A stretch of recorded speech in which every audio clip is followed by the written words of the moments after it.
We saw all the handwriting on the wall. And you kept me in Tongo. You're enjoying it. You are the host. You should have stopped it. But you're enjoying it. And you kept quiet. To repeat nínú nǹkan tán send sí mi. Ó ní ó ti ẹ̀ ń wò ní for 3 to 4 hours tí gbogbo wọn ṣépè fúnra wọn tán gbéra wọn tán tẹ́tẹ́tẹ́tẹ́tẹ́tẹ́.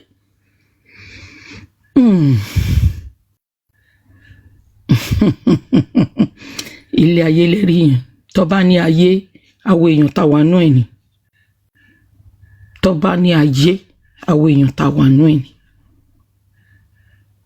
Ẹ ṣe rere láyé yìí o, ẹ ṣe rere. Ẹ ṣe rere láyé yìí o, ẹ ṣe rere. Mi ò ní ṣèbàjẹ́ ní ọmọlàkejì mi láyé. Ẹ gbé jáde. Over 2 years now. There's a screen voice note of Yeti 70 out. Or wherever I DM anybody to attack other people, bring it out. Lè gbé jáde, wọ́n kàn máa ń gbó ní bí ajá, who let the dogs out. Integrity táwa nínú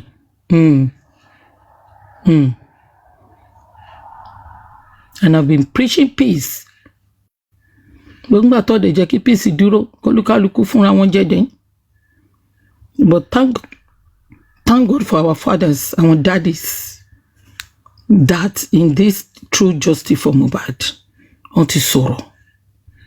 Àdè máa dúró sórí ilé mi. Èmi Yeti 70 mo sọ, mo tuntun sọ.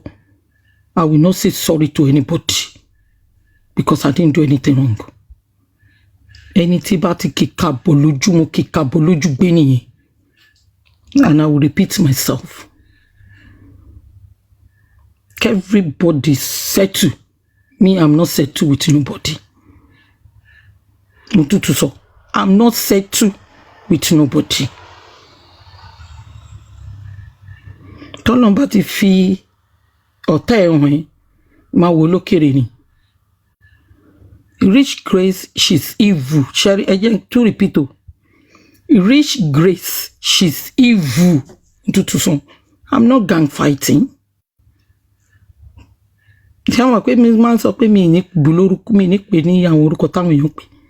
Even before I've been calling her Mommy Rich Grace, but she's evil. Could see Babala into the change your mind in me. She's evil. You can put your tent on, you can be under her tent. That is your business.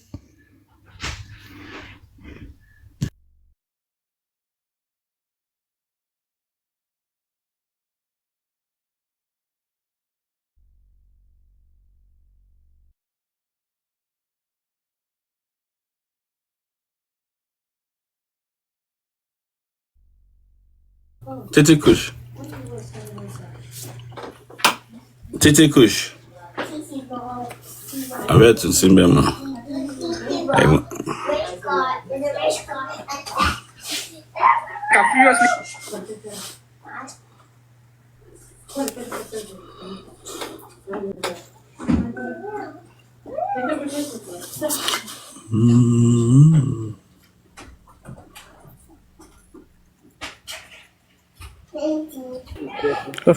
International Ekale. Good morning, guys. Oh yeah, continue. Yeah. We don't need to bother ourselves regards that guy, and we need to stop. Kenyan to my work, everybody must have do that also. Me blame Bobo to put any penny. This morning, mo notice the cocon. He was talking about politics, talk, blah blah blah this morning before Kenyan Koto saw J for him, pretty sure give him Lonso. And this guy was like, oh my first I gave for him, yeah, more. I want to more serious. He got that. Ṣebí èèyàn tó kò ní interest nínú nǹkan ṣe bó máa dákẹ́ ni, but immediately tí ẹranko ẹ̀ tó rí pé views òun lọ sókè, as at 10 o'clock tí mo tún padà sí online ọ̀rọ̀ yẹn ló ṣì ń sọ, so he's enjoying the engagement. Òun gangan ló ń fi kíní jẹ́ fún ẹ̀, òun ló fi ń cash cruise náà, kó kórí burúkú ẹ̀ lọ, kó stop ẹ̀.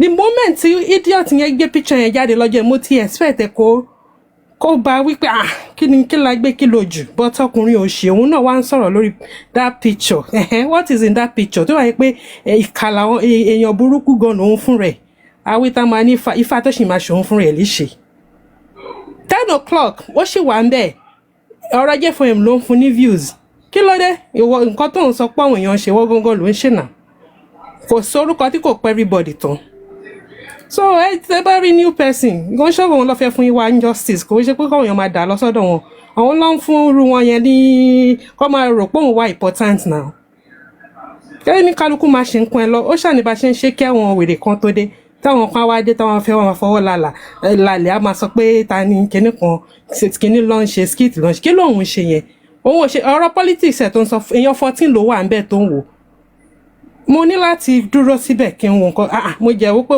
òkè ò fẹ́ sọ̀rọ̀ ń pa nǹkan mọ́ sọ̀rọ̀ nípa ẹ̀ briefly kó gbẹ́nu dágẹ́ ọ̀rọ̀ yẹn ló ń sọ bó ṣe ń rí views yẹn ń kó sí lórí 10 o'clock mo tún wo fún mi padà idiot ẹ̀ ṣì wà lórí ẹ̀ dáa pé tààtù tó kọ sójú ẹ̀ ó ti wọ ọpọlọ ẹ̀ ẹranko játijàti very annoying person. ẹ kálẹ́ ẹ kálẹ́ everybody ẹ̀gbọ́n VDM ṣe mọ̀ pé bí Lagata ṣe show picture yẹn kò máa pẹ́ ní page ẹ̀ fi lọ I was there kò pẹ́ ní page ẹ̀ fi lọ. page ẹ̀ lọ why is he talking about it ó ń sọ pé gbà tẹ́ ń gbéra yín kiri tẹ́ ń ya fọ́tò ṣé yẹ kóhùn sọ why is he talking about ó sì ń sọ láàárọ̀ yìí mo ní recording yẹn gan tó ń sọ pé ìgbà tẹ́ ń gbéra yín kiri tẹ́ ń ya fọ́tò ṣé yẹ kóhùn sọ̀rọ̀ lórí fọ́tò yẹn tó bá jẹ́yàn gidi lòun ṣé òun ò rí pé nǹkan tí Lagata ṣe kò make sense òun náà tún sọ ó tún sọ is he supposed to be saying it pé why is he ìgbà tẹ́ ń gbéra yín kiri tẹ́ ń ya fọ́tò ṣé mi wà ń bẹ̀ no I agree with Lagata ó like nǹkan tó ṣe ní náà. No, it was wrong to say that but kọ́tẹ́mi kọ́ fẹ́ sọ ni pé péjì yẹn sáré lọ láàrin few minutes tí Lagata show kìíní yẹn so kò tí ì sẹ́ni. agree but ó sì ń sọ̀rọ̀ ń pa fọ́tò yẹn so ó like ó enjoy. ní that moment ni mò ń sọ even mọ̀mí yétí ò tí ì náǹfààní àti sọ̀rọ̀ lé lórí gan sef Lagata gan ṣì wà lórí big screen so mi mọ bí péjì yẹn ṣe sáré disappear báyìí níjọ́ yẹn even though kò lọ títí ìyá òṣì yẹn jájákujàku yẹn ó fẹ́ dẹ́kẹ̀yìn ó ti sáré sọ̀rọ̀. wọ́n ti kọ́kọ́ ṣe rí ìgbà tó ti mu ó ti gbé drink ó ti kọ́kọ́ mu drink ó ní wọ́n ti kọ́kọ́ wọ̀ọ̀nù onílé ajé oní TikTok ti wọ̀ọ̀nù ẹ̀ kò yé yín tó ti ka. bóyá go drink yẹn ló fà á. God bless you my sister. That's true okay ma. tó o ní wọ́n ti kọ́kọ́ wọ̀ọ̀nù ẹ̀ ó dẹ̀ ó kà síta ìgbà tó kà síta ló ń gbé after that tí wọ́n ti wọ̀ọ̀nù ẹ̀ pẹ̀lú drink yẹn ló tún ń gbé kinní jáde àwọn screenshot voice notes TikTok kò dẹ̀ fẹ́ gbogbo orú nǹkan báyẹn kó o show rẹ̀ díẹ̀ kó o gbé kúrò ní. ẹlẹ́ẹ̀kejì ni picture yẹn ẹlẹ́ẹ̀kẹta ni picture yẹn ni wọ́n wá fi flag ẹ̀ dà. Meanwhile títí kù ṣẹ́bù pé ẹ wà ní ọ̀dọ̀ lẹ́ǹchì láàárọ̀ yìí. bẹ́ẹ̀ ni mà. tẹ́ bá rántí pé lẹ́ǹchì sọ yìí pé Lagata ló ṣiṣẹ́ yẹn o ló flag ẹ̀ down pẹ̀lú gbogbo àwọn nǹkan tó ń ṣò yẹn ipe bó ṣe máa ń ṣe nìyẹn ẹ máa sọ̀rọ̀ yín lọ ẹ jọ̀ọ́ ẹ má bínú. okay ma it's okay mọ́mí well so kọ́tẹ́mi fẹsẹ̀ láàrin yẹn nìyẹn pé kò pẹ́ tí Lagata of course you have a very good point queen of hotel n pé ìgbà tí wọ́n ti ń fún warning because at some point wọ́n drop ó dà pé Lagata ń drop bóyá network I'm not too sure but wọ́n sọ pé wọ́n nìyẹn ló dà pé ó fà so it could be pé drink tó mú yẹn because TikTok ò fẹ́ ó dẹ̀ wà very very sensitive yes but nǹkan tó mi fẹ́ fàyọ ni pé the moment tí ta ló yẹ kó mute ó ṣẹjọ ẹ mute ó dà pé the moment tí ó shock even mọ̀mí yẹn tí ò tí respond sí because tó bá jẹ́ pé kò ṣe pé kinní yẹn lọ lẹ́sẹ̀kẹsẹ̀ ń bẹ̀ mọ̀mí yẹn ti máa respond sí and there was nothing I repeat nothing was wrong with that picture kò sí nǹkan kan normal picture téèyàn méjì máa jọ yà ni as a matter of fact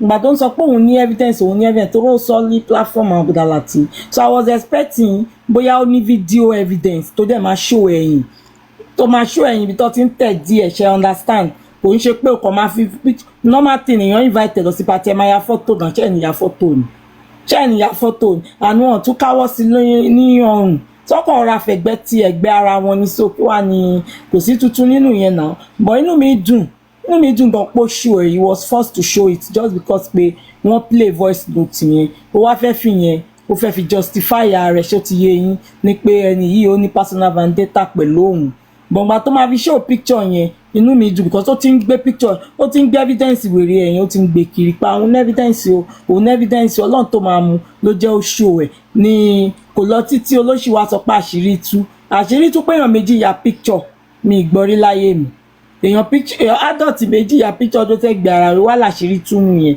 kò sígbà tí mo mi yé ti ìbò páwọn jọ lọ sí party náà sorry páwọn ẹ má bínú páwọn invite ẹ̀ sí party wọn náà sójà dàbí pé òun gan sọ pọkọ wọn gan wà ń bẹ àwọn family wọn wà ń bẹ so for you to know ó wà very childish bóyá ó dẹ̀ mọ̀ láti fi short èèyàn kò dẹ̀ mọ̀ pé àwọn kan wà tẹ́ pé o ò lè fi irú nǹkan bẹ́ẹ̀ kò fi short wọn down kò possible and it's not gonna happen. Inú mi dẹ̀ dùn pẹ̀lú bí Lẹ́ńchì ṣe analyse ẹ̀ lánàá everybody even lábẹ́ comment section wọ́n ní kò sí nǹkan kan ní picture yẹn kò sí nǹkan bẹ̀ nǹkan everybody ń sọ ni pé kí ló wà ní picture yẹn and for you to know kò sí anybody tó lè analyse ẹ̀ if there is something in that picture ṣe rò pé wọn ò ní ti gbé sórí kinní kan máa analyse ẹ̀ ní gbogbo báwọn àwọn kinní ṣe ń ṣe show lẹ́nu àwọn crunchy queen ẹ rò pé tó yẹ pé picture yẹn wà inappropriate òun náà máa sọ throughout tèmi wọn rí kan sọ náà wọn kàn ń bú wa náà ni pé wọn fi bàbá lẹ̀ wọn sọ tòótọ́ fún bàbá nǹkan tó ń sọ ní supervisor tó ń yọ fún gbogbo wa ní kọ̀ọ̀kan nìyẹn nígbà tí mo lọ síbẹ̀ lẹ́nu so there was nothing wrong with that picture so I give it to Mummy Yeti so thank God pé ó gbé síta eventually ṣá because ó ti máa ń sunkún kiri pé òun gbé evidence dání so I'm just so happy pé ó gbé síta lánàá if anything. títí kò ṣe mo tẹ̀ fẹ́ hard nǹkan kan jọ má bínú this beneficiary said èmi short wò mí lẹ́gbẹ̀ẹ́ olùrìkọ̀dà if I'm short mo máa wà níbi waist ẹni olùrìkọ̀dà is a tall person ẹ wò mí lẹ́gbẹ̀ẹ́ olùrìkọ̀dà no ṣé ráhùn tó máa pariwo they are doing fracas àwọn gangan náà ṣe fracas if you are defaming someone you are doing fracas that is fracas. I've watched it on Facebook. If you are defaming somebody, if you are not telling the truth, you are doing fracas. Nǹkan tó ń pè fracas ni. Tọ́wọ́n bá sọ fún yín, èmi á sọ. Tọ́ bá ń búra wọn tó ń ra àràbù. Òun nìkan tí beneficiary sọ ń sìn. Beneficiary máa sọ fún ó platform yẹn fracas ló fi ń ṣe. Fracas ẹni tó bá ń ra àràbù fẹ́yàn ń ṣe fracas ẹni tí kò ra àràbù fẹ́yàn kọ́ ló ń ṣe fracas. If you bully me I bully you back. Two fighting ìyẹn yàtọ̀ ó dà pé ìmọ̀ kan tó ń pè ní fracas tẹ́ bá jẹ́ èmi á sọ fún yín táwọn èèyàn kan bá jẹ́ kẹ́ mọ̀ tó bá ń ra àràbù tó gbé evidence síta ìyẹn ló ń pè ní fracas tó kàn fẹnu sọ tó ń báyàn jẹ ìyẹn ló ń pè fracas ṣe rí ìyẹn tí kò ń ṣe fracas ni pé tí bá sọ pé JK International ó ṣe báyìí tí mo dẹ̀ ní àbí tí JK sọ pé iye tí 70 ṣe báyìí tí JK dẹ̀ ní evidence láti back it up that is not fracas. True fighting nìyẹn fracas ní pé kẹpurọ́ mọ́yàn kẹrara bú olórí burúkú stay wicked. Wọ́n gbé screenshot ẹ̀ wá fún mi lọ́dọ̀ beneficiary onílé ajé yìí ó ní èmi ń ṣù ọyàn fún lórí WhatsApp stay wicked kò ní yẹ yàrá yà ẹ if you don't bring it out don't do AI o correct ojú mi gidi gan ni kò gbé sí o lè lọ gé àwọn orí fọ́tò tí mo gbé síta o kò ní yẹ yàrá yà yín. Even the music pivot go sọ ìwọ ló fẹ́ sọ ìwọ òkú ayé ìwọ tó ti kú tọ́ ti ẹ̀ ń bá àmọ́ ẹ pẹ̀lú Mohbad ìyálàjà ẹ̀ stay wicked if you don't bring it out gbogbo nǹkan tó fọwọ́ kójọ ẹ̀yìn ọwọ́ ló máa fi dànù. àdàbí tó bá jẹ́ tòótọ́ ló ń sọ ló ní fi ẹ̀yìn ọwọ́ dànù bọ́ tó bá jẹ́ irọ́ ló ń pa gbogbo nǹkan tó kójọ ẹ̀yìn ọwọ́ ló máa fi dànù. Did I ever speak to you on the phone? Did you have my number? Or did I have your number for saying that? Ìṣẹ̀dá tó wà ní abẹ́ stay wicked. Gbogbo nǹkan tó bá fi ọwọ́ kó jọ, ẹ̀yìn ọwọ́ ló máa fi dànù.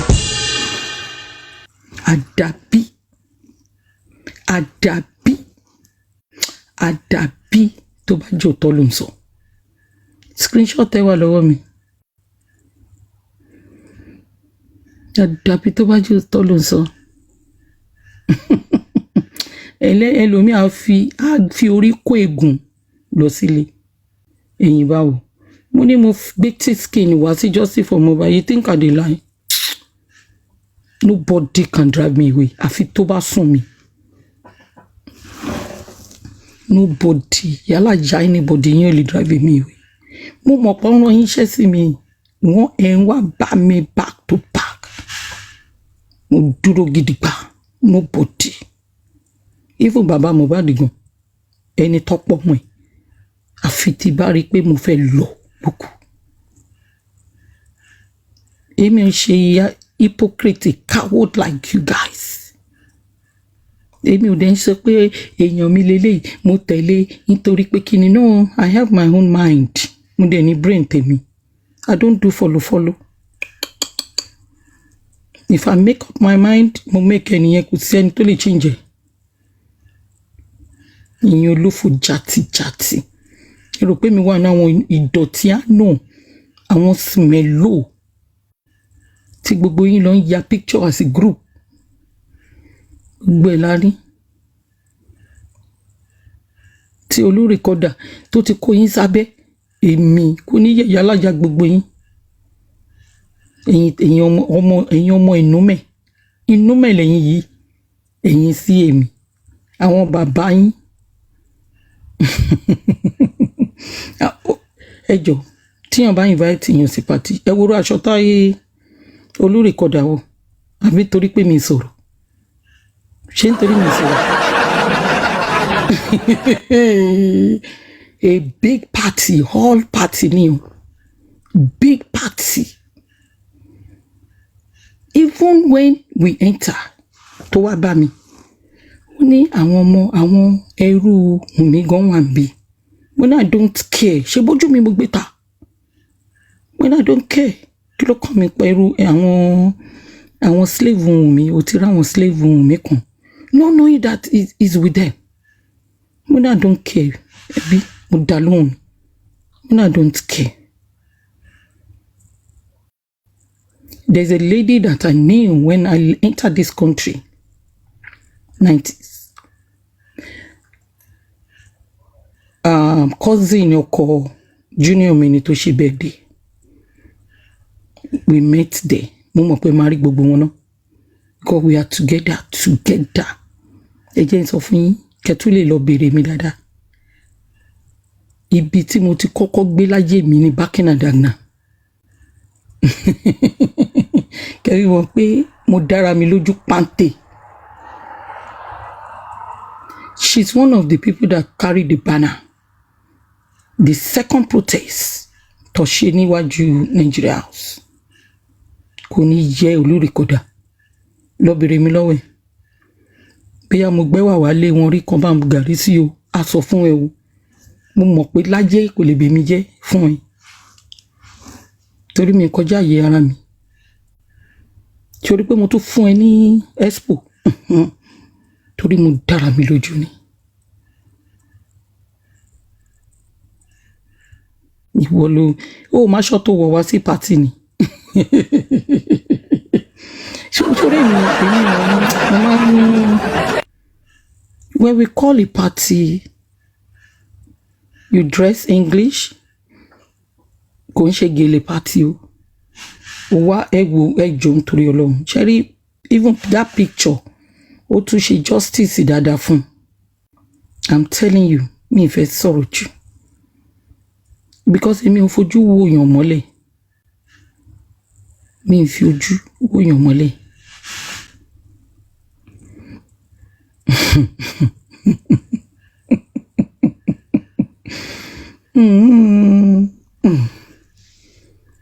Èmi ẹ mọ kẹ́ gbéyàn wá sí pàtí, mi mọ̀ bóyá ó jẹun gan because èmi ò jẹun pàtí, mi mọ̀ pé ó jẹun. Òun ló sọ fún mi pé òun pé ẹ̀yin bẹ̀ yẹn gan lọ ti ń pín àbùlà, òun lọ sáré lọ gba àbùlà.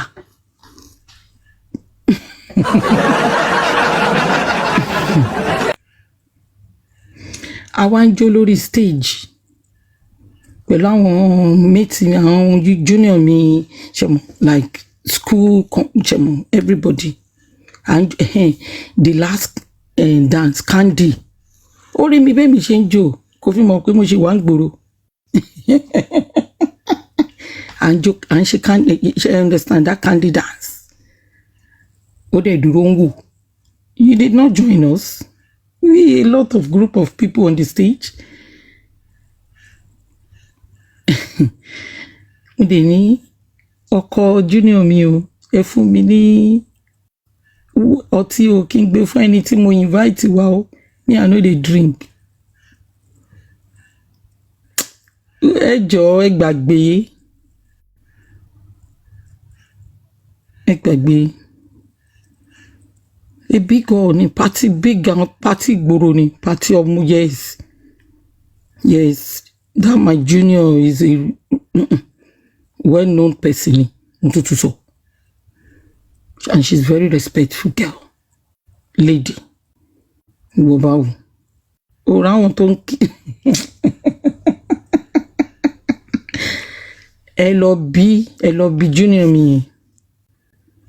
Sister Moji Oladipupo wà níbí. She's my senior for 1 year. She knows me. Ìwọ ẹ̀yin lẹ fẹ́ sọ̀rọ̀ èmi. Ẹ gbá lọ kẹ́ kó ṣì dànù. Ẹ̀yin ìdọ̀tí àánú yìí. Ẹ máa wo bí beneficiary ṣe ń ṣe bí ẹrú fún papa. I've seen it.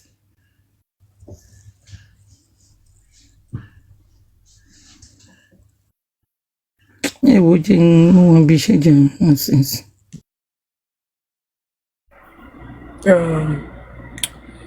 Sister Titi, ṣé mo pé the scene yìí guy yẹn torí mi tẹ̀ láìkí máa dárúkọ. The scene ó ṣe ń sọ pàwọ́ la flag. Ó jẹ́ wà obvious. Anybody ò tiẹ̀ ní dàtí sọ. Ọjọ́ yẹn bí Lagata ṣe ń mú nǹkan ló ń fa nǹkan lórí live. Mo jẹ̀ mọ́ mission ẹ̀, mo mọ̀ kó fẹ́ kíkì níyẹn wálẹ̀ ni. And òun fúnra ẹ̀ máa mọ̀, ṣé ó ṣẹ̀ṣẹ̀ dórí TikTok ni, ó jẹ́ ń point finger sí wa, this guy is evil. And ọjọ́ yẹn, ẹni tó mọ bí iye tí tó ń bú yìí, àwọn nìkan gan ló ní soft spot fún un, tó ń sọ pé ká ní sùúrù bó ṣe máa ń ṣe nìyẹn, tó sì ń calm wa down, tó ní àkílẹ̀ mi lọ sọ́nbẹ̀ ìjọ́ tí mo ló block mi, òun ló block mi, òun fúnra ẹ̀ ló tún wọ́n block mi willingly.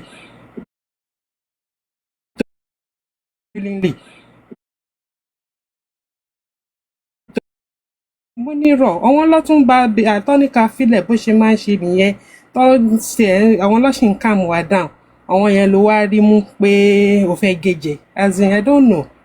Ó dà pé kò tí ì mọ nǹkan tó ṣe, torí èèyàn tó ṣì ń calm wa down, tó ṣì ń jẹ́ ká rò pé èèyàn gidi ni ẹ́, òun ló wá gbé hánu. Ifá ẹ̀yìn ẹ̀sẹ̀ ó sì máa bẹ ẹ̀wì. Torí mi ò mọ̀, Ifẹ̀ ò sọ fún ẹ, kò jẹ́ kó mọ̀ pé èèyàn báyìí kọ́. Ó kí ọ̀dọ̀ Papariano tó wà ń sìn, ìyẹn ò bú Lagata ló lérè. Àní alábòsí, I can't stand hypocrite. Láyé Ọlọ́run má jẹ́. Ẹ jọ ṣó lọ sọ́dọ̀ Papariano. Papariano tó wà ṣé yóò ń pe Lagata lólè. Torí òun sọ̀rọ̀ pé àwọn kan ń pe Lagata lólè, ó jẹ́ ìgbẹ́ evidence olórí burúkú wo lẹ́jọ́ ń wò. Ó gbé evidence. Ẹgbọ́n fìdí ẹ̀. Ibẹ̀ ló wà báyìí. Ó lọ sí ọ̀dọ̀ Papariano àbí? Ló wà. Wọ́n wá ń sọ pé gbogbo nǹkan tí ojú ẹ̀ fẹ́ tó bó, ojú ẹ̀ ó fẹ́ tó bó. Ẹ jẹ́ sọ̀rọ̀ pé ìwọ gbogbo nǹkan tí Gúrẹ́sì gan sọ ò lè pinpoint anything kó má dàbí pé ò ṣe ò gbọ́ ni. Can you imagine what an effrontery? Bàbá yìí mọ nǹkan tó ń ṣe mẹ́. mo ti àtijọ́ yẹn mo ti mọ̀ pé idiot ni ó mọ nǹkan tó ń ṣe ìfẹ́ yẹn jẹ́ máa ṣe bá wí ẹran ìyàn burúkú ni mo wà pé ó jẹ́ ń sọ Lagata after ẹ̀ ń pọmọ yẹn ń pè lólè ó gbé evidence wá ó gbé mo wò pé really pé ṣé báyẹn ń dájọ́ náà lélẹ̀ ọ̀dọ̀ pọpọlọ́rọ̀ tó wà ṣé lè yóò pè lólè ni ó ga ọ́ ìṣẹ́jọ́ lọ́wọ́ ẹ̀ o àwọn tó kún ẹ létọ́rọ̀ pé èèyàn gidi ni ẹ àwọn lèmi rí báwí o ẹranko játijàti who does that alábòsí ọkùnrin ẹni bì ó jẹ́ ṣe ń tọ́ka sí àwọn tó wá pọ̀ wọn kí ló fẹ́ flag fún àwọn tó ní intention àti play nǹkan kí ló fẹ́ wá gbà nǹkan flag tí wọ́n show evidence tí wọ́n wà obvious na everybody mọ̀ pé Lagata ni òun bó ṣe ń jẹ ọ̀gẹ̀dẹ̀ wèrè kan ló ń mu ló ń fà lórí live wọ́n jẹ́ ń gbé wọ́n nìyẹn wọ èmi gan rí ó jẹ́ ń sọ ọ́n flag àwọn oníkinní kan àwọn oní kò sí ọ̀rọ̀ tí kò sọ tán torí coins tí orí ẹ̀ burú ni coins TikTok ló ń bọ̀ mí ni ẹranko òṣì.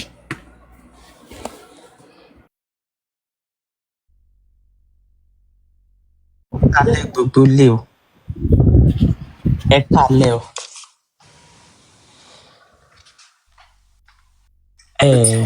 Báyọ̀ Bello ẹ kálẹ̀ sà. Ẹ kálẹ̀. láàárọ̀. Abèlè ẹ má gbé fún ẹ má gbọ́ ọmọ ọba fún. Jọ̀ọ́ mo ti fẹ́ sọ̀rọ̀ Ishaq ẹ ní sùúrù. Okay ma. When I speak on this case most time, I do like to, look into the legal part of it. Like sometimes I address case legally. Baby, don't share my play. He doesn't know me before. He said about me the same way. So he came to my platform, and we asking a lot of questions. So This guy now went to Baba Mohbad. All those questions we asked, he now went to put it to Baba Mohbad. Do you know they dropped him? They dropped him. But only one got up Tazan. One stop when they drop it. Do you understand? So once they shut them up, when you ask anything concerning, right? So you can't win them, you join them, and more they understand Baba. What Baba in law? Do you understand? It's a double-edged sword. It's a double-edged sword. Whichever one to baffle Thomas suffering. That's one thing about him. To baffle Thomas suffering. To baffle That's one thing that guy is doing. So now, Bobo MB question met a color Baba Mohbad. The first question, say Baba Mohbad, have you ever invited an auxiliary nurse to come treat Mohbad, your son, at home since you gave birth to him? Baba said, yes, when Mohbad was 7, that he invited, an auxiliary nurse to come treat him at home. He was having, he first asked, did Mohbad ever have any particular challenging sickness or whatever? Baba said no. Then Baba now said that there was a time Mohbad was, having, I think, malaria or typhoid, whatever. So he had to invite a nurse to come treat Mohbad at home. Fine. Then the guy now said, now I want to ask another question. He said, Baba Mohbad, people are accusing you of property. I have the record in here. Most times I always play it. In fact, let me play it here.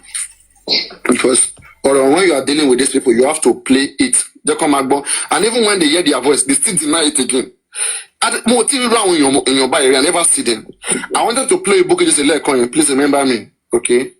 Don't let me forget. Yeah, book just please. You will enjoy that book just. Be talking about talking dry here. Yet they still go there and gather there. We are asking salient questions, things that we should amicably we can address these things. Go fagja, the sodija. It means there's something you guys are hiding that we cannot, that we don't understand. I'm not part of that. Let me play this. Listen, let me find it. Money gallery me program. Okay, this is good. Gallery go wrestling. I want to go wrestling, sir. Joseph aloba. Okay. Yok daddy. Okay, Baba Mohbad. Yes, I don't see Baba's gallery. Now, I'm in gallery. Let me find that particular audio in a minute. Once you send this in gallery, in the future, so anything can solve. Can be kids, children, This my comment section won't kill me. Listen, I'm born.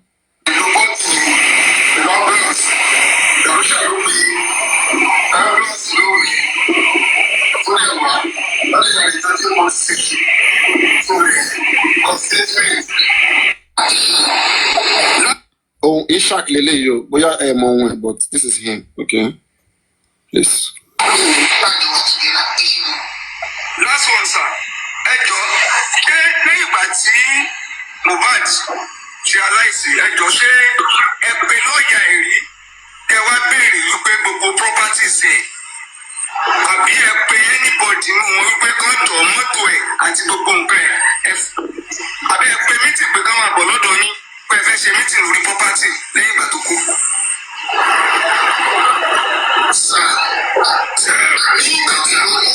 Nígbà tí ó ṣe ìgbọ́ mi.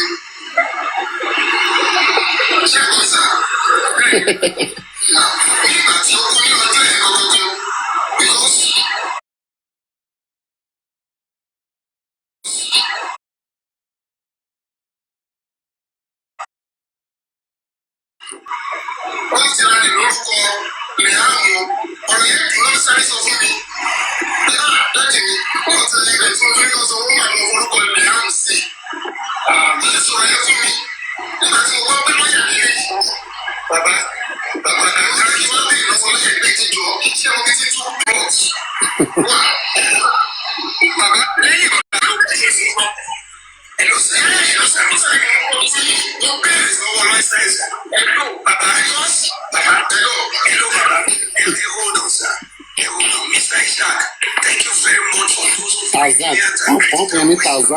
you have asked earlier. You see, any Mama had said before now that anything property is not in his purview right now. Anything that has to do with property is not into it right now, sir. So thank you very much for those questions. Thank you. So thank you, sir. Want to drop when you see? I was on that live stream. But it's sort of long stop and never drop. Okay. And then because the other side they are kissing Baba Mohbad, they are saying different story. So it's like we are just one-sided. So when I hear what they say, then I say, okay, please, Baba Mohbad, if we are following you, we have to know exactly the truth of the matter from your own perspective. Okay, and say the way it is. Please, because we are men, we have elderly people, we cannot be fooled. If you fool yourself, please don't make us be fooling ourselves. We cannot do that. Okay, we are too important to allow ourselves to be fooled. We are here to help, not to be fooled. Right? So what actually happened, right? Because I said, I'm surprised.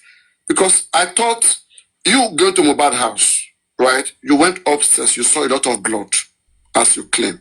Yeah. You came downstairs and you saw Mohbad.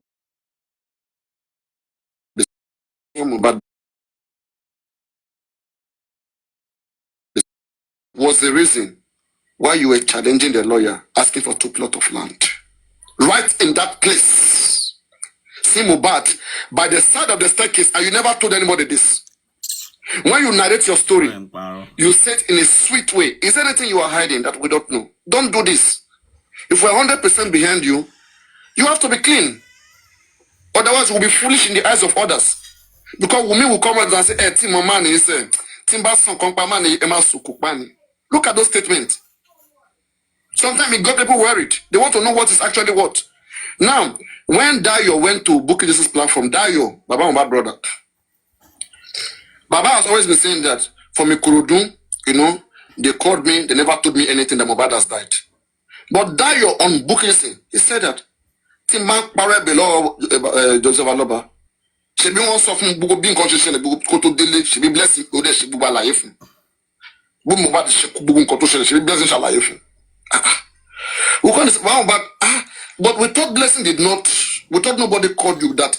They already shaved Mohbad hair. Once they just call you from nowhere. And in fact, they told you to be going home. That story straightforward. Do you understand? So I will continue. I try not to fair money. I fair more talk about Mohbad and what is not what. And these guys, when they saw danger, So one few pé, and there was a day right on the live stream. One below Bamobad. I said, Bamobad, we saw a railings that was broken. Okay, like in the video when all this happened, right? One day below Bamobad, you were in that house on Saturday. Ije, ìgbà tẹ́ ẹ wà ń bẹ̀ yẹn, ṣé release yẹn ṣé the same ló ṣe rí àbí ṣó change ìgbà tẹ́ ẹ padà lọ lọ́lọ́ Tuesday? These are obvious questions, right? Yeah. Wọ́n dẹ̀ sọ di ìjà. Kó máa dáhùn kó rárá no. Bàbá ò lè máa dá ẹ má máa sọ̀rọ̀ nǹkan bẹ́ẹ̀ yẹn. Yes. Mo dẹ̀ ní pé irú justice wo làwọn people yìí ń wá? Irú justice wo lẹ̀ ń wá? Ní information mo bó ṣe ń process information ṣe kọ́kọ́ kàn sunkún kiri ni. Wọ́n tún dá owó pé kẹ́ lọ ṣọ́. ṣé ṣe máa play ẹ lọ torí nǹkan tó ń sọ ìbá mi lẹ́jẹ̀ mi jọ. Ṣé ṣe fẹ́ kí n continue? Hello. Mọ́mí Aláyọ̀mọ̀ ẹ̀gbọ́n fídíò ẹ̀ mọ́mí Yétì. Everybody tó sọ ẹ̀ òṣèlú ń sọjà ẹ̀. Hello, sir. Brother. No, continue. Don't worry. Only no. Okay, one no. Okay, that's all. Because on she must sorrow. Okay, don't worry. I want to buy my screen record them and screen record it. Yeah, just saying rubbish, Jane.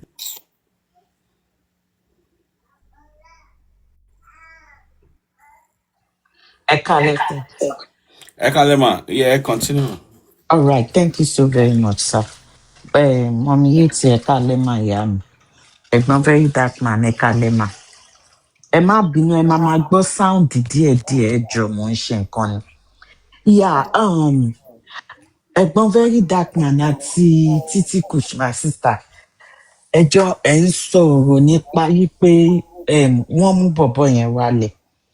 Thirty, in my own opinion, even though yí pé mi ò ṣe láìfù rí and I don't know how it works. Terry Lagata fúnra rẹ̀ ó ti ń rìpọ́ọ̀tù láìfù bọ̀bọ̀ yẹn. Títí Kùṣẹ́ kálẹ̀ ẹkújọ́ mẹ́ta. Kálẹ̀ mà. Ó wà òkè sísá mi. So ó ti ń rìpọ́ọ̀tù láìfù bọ̀bọ̀ yẹn. His main agenda on that day is what? Láti jẹ́ kí ó fẹ́ lo bọ̀bọ̀ yẹn. Ó ń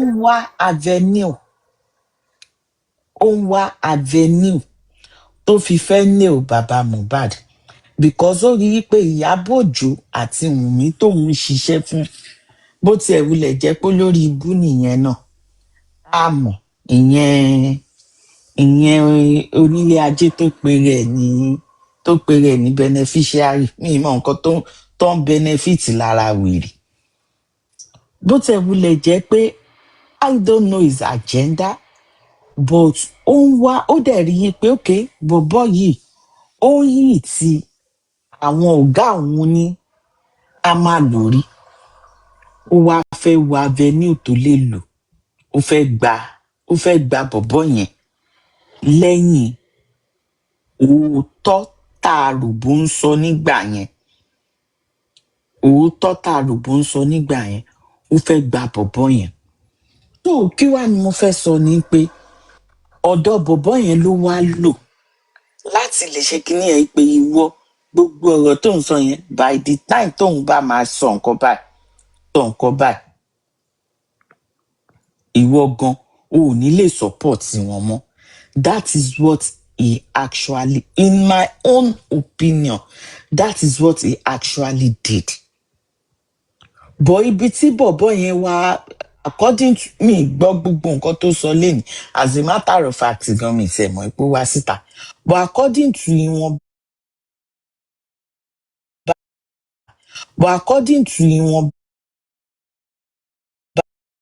yìí pé wọ́n ti ń bá bọ̀bọ̀ yẹn sọ̀rọ̀ lẹ́yìn reason why because àwọn true justice ń sọ̀rọ̀ òun dá wọn lótó pé tó bá ní òun fẹ́ sọ̀rọ̀ ìyẹn tí Làgàtà bá lóun fẹ́ sọ̀rọ̀ wàá ní kó fún ní 2 minutes kó jẹ́ kó sọ̀rọ̀ but ìgbà tóun sọ̀rọ̀ everybody fẹ́ sọ̀rọ̀ ìwọ ń sọ pé no then let him talk let him finish you will talk ẹ má bínú I'm sorry ẹ jọ̀ọ́ ẹ jẹ́ kó sáré sọ nǹkan tó fẹ́ sọ ìkà ní ẹnìyẹn náà tó bá jẹ́ yí pé lórí gbogbo nǹkan tó sọ lẹ́nu ìwà ìkà ló wù yẹn because Mommy Yeti is the number one person àti Mommy Irian gbogbo wọn sọ pé no you are not like that even as a matter of fact gan-an èmi náà sọ pé no.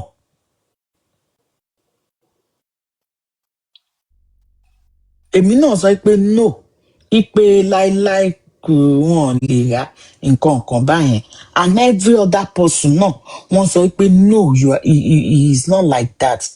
Definitely you have joined them it is okay because ta ló mọ kinní kan ẹ lọ́yọ̀ọ́ ta ló mọ kinní kan ẹ lọ́yọ̀ọ́ kò sí anybody tó mú ẹ. Okay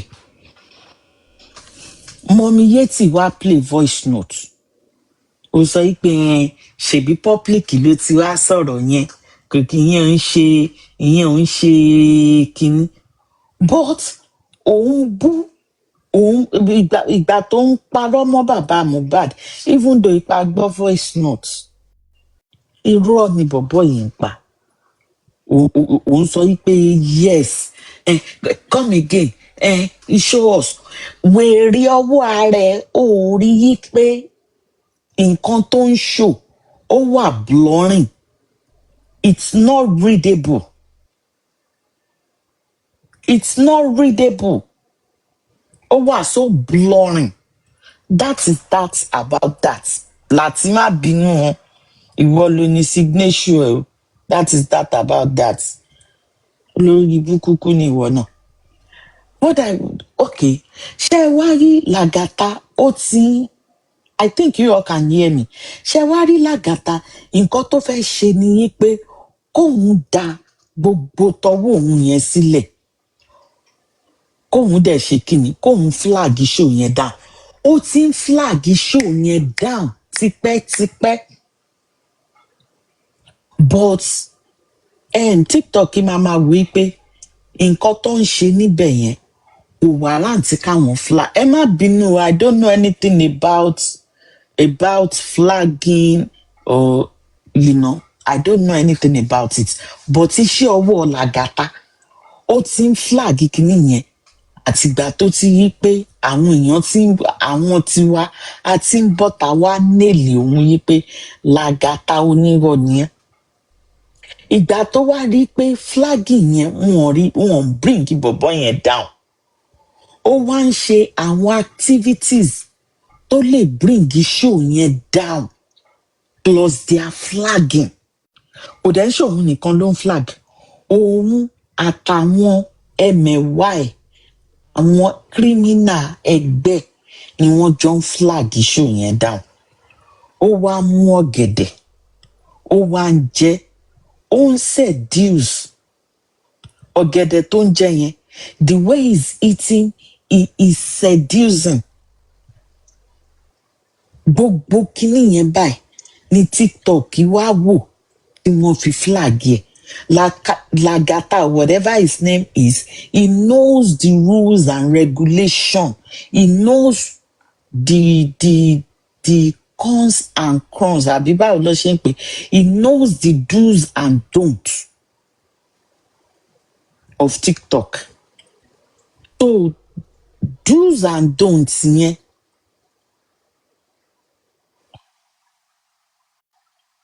oh okay whatever so do's and don'ts yẹn in the sense that gbogbo bó ṣe ń jẹ ọ̀gẹ̀dẹ̀ tó ń seduce tó ń ṣe gbogbo ẹ̀ yẹn òun ló fi mú TikTok bring kíní yẹn down that guy is a fool I'm not calling onílé ajé a fool right now but I'm talking about Lagata ló bring page yẹn down bọ̀bọ̀ onílé ajé yìí náà dẹ̀ lè sọ fún mi pé òun mọ̀ because tí brother Bayi uncle Abe tí wọ́n bá drop mi wọ́n máa sọ pé you have been dropped by the creator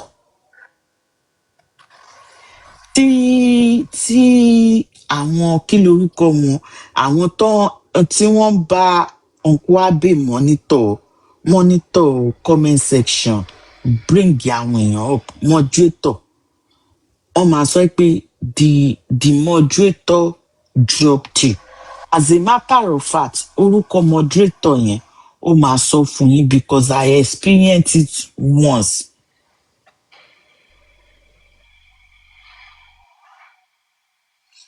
Yes, he is a fool. Yes, thank you, Ma Osa. Yes, he is also a fool for coming, for coming for us. Because as a matter of fact, kò anybody tó bú nínú wa. So, like I was saying, it will tell you. So, most definitely, TikTok máa sọ fún yín pé ẹni tó flag ẹ̀ ni. And ìgbà tó flag ẹ̀ tán, gbogbo wa wá sọ pé you don't know Lagata, it's Lagata that flagged you. Bẹ́ẹ̀ náà dẹ̀ làwọn olórí ibú tiwọn náà ló ń tako àwa náà pé Yeti that flagged you. Àwọn wèrè àjọ wa ń tako comment section yẹn. Ó wá sọ pé bọ̀bọ̀ yẹn ò mọ̀. I really don't believe that. Ó wá sọ pé how can Lagata flag me? How can Lagata flagged my show? Definitely, nǹkan tá à ń sọ, àwa wà correct, àwọn wà wrong. Lagata ló flag show yẹn with the help of his inappropriate attitudes and actions. Lórí page yẹn. Ó mọtí now. And like I said on Amoyi platform lálẹ́ ọjọ́ yẹn, bóyá ọjọ́ Sunday, mo sọ pé bí bọ̀bọ̀ yẹn, bí Lagata yẹn ṣe wà yẹn, ó ti wà intoxicated with alcohol. Because ojú ẹ̀ ti tínrín, and not only alcohol, ó ti máa fa gbóyó, fa powder yó. In order for him because gbogbo ìṣeré burúkú tó ń ṣe lọ́jọ́ yẹn, tó bá test ẹ̀, tó bá fún ní drug test, ó máa fail. Ó ti yó kárí bí ìfèrè Jésù lálẹ́ ọjọ́ yẹn. Ojú ẹ̀ ti tínrín, ó wá pọ́n. He's a very, very stupid boy. Very, very stupid boy. Ó lọ gbé photo. Wọ́n invite ẹ sí party. If not for ipò lórí burúkú ni ẹ, wọ́n invite ẹ sí party. Oníkẹ́yà. Ìwọ tó tún invite ló ń sẹ́ ká ẹ jẹ́ ká ya photo. Olóṣì ọwọ́ rẹ̀ ò jókòó sórí ọwọ́ ẹ̀. It's all because o ní nǹkan kan tó fẹ́ fi picture yẹn ṣe. Ó wá ní wọ́n ń tẹ̀ nídìí. Mo tiẹ̀ wá wù ẹ́, mi ò rí ẹ. Mo wẹ tó bá máa ní, wọ́n fẹ́ bẹ́ẹ̀ sùn, ó fẹ́ dó mi. Jọ, kéèyàn gan lọ bá rọ sùn, àrọ, I'm not talking of ọba rọ, as in èèyàn tó wà in every way, shape or form, tó wà disable, ó lọ bá onítọ̀hún sùn, ó sùn ju kó bá ẹ sùn lọ. Reason because o ti ṣi orí burúkú. Gbogbo nǹkan tó tara ẹ jáde Lagata, wọ́n ti ṣi orí burúkú. Ìwọ olòṣì máa ṣàǹfààní ẹ̀dá yìí. Wọ́n bẹ́ẹ̀ sùn. Àwọn aláìní rònú, ará Galatia, gbogbo wọn wá ń sáré tẹ́lẹ̀. Àwọn BFFB, àwọn bíi Ismailo, èyí tó péré ẹ̀ ní dídùkù, wèrè, asíndẹ̀mádé. I give you money. We donated for you when you had an accident. Olóṣì. Wọ́n ń sọ̀rọ̀ yìí pé TikTok ò ṣe TikTok. Wọ́n ń sọ̀rọ̀ owó tó gbà lórí TikTok. Wèrè. Bọ̀bọ̀. Kò ní yẹ ó dídùkù. Ó ti ṣí òfò tọmọtọmọ. Òun sọ yìí pé I gave you money. Ìyẹn nìkan ni mo outline.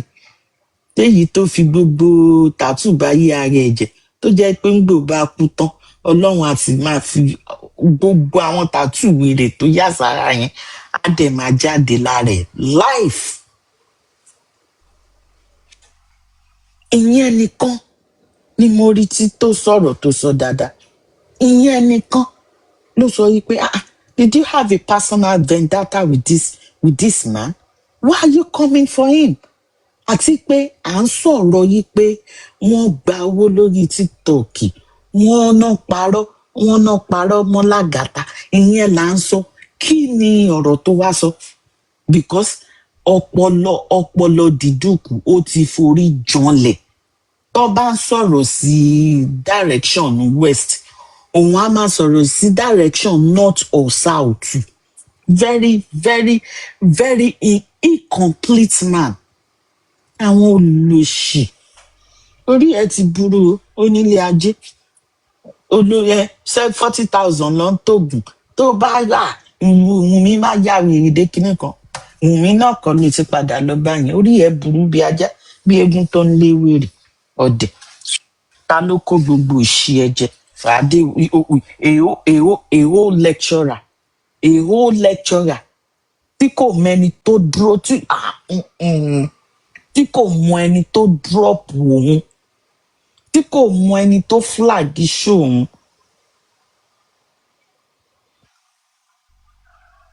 Ẹ wò ẹ̀yin kọ́mẹ̀ntì yìí ẹ jẹ́ ya kọ́mẹ̀ntì ẹ̀ dáadáa kẹ́ tó gbé pè. Ẹ má jẹ́ kó rí yín lọ burú o. Ẹ ṣí o jàre brother Abi. Thank you bàbá mi. Someone else can talk.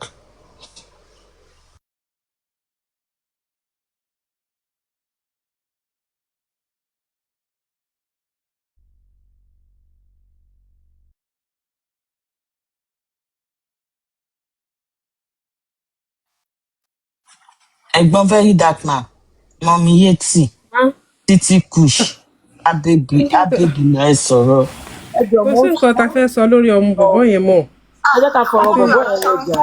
A ti rí i pé cloud chaser ni so máa sọ̀rọ̀ rẹ̀.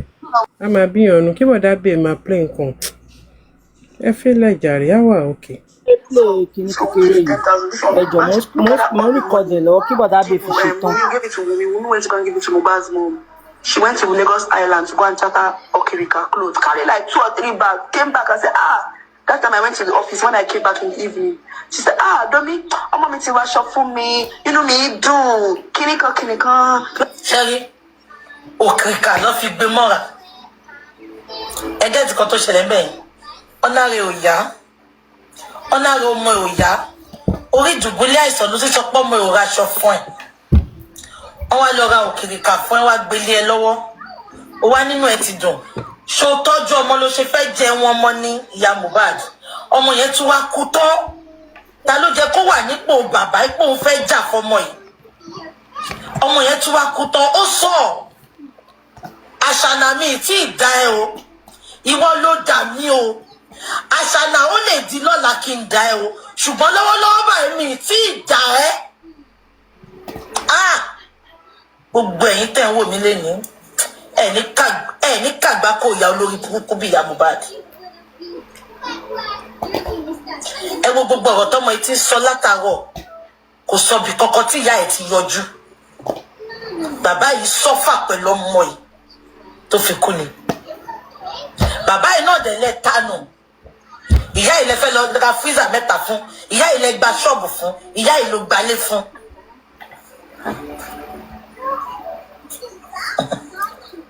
Blah, blah, blah. When I went to Mohbad's room to go and check on Mohbad,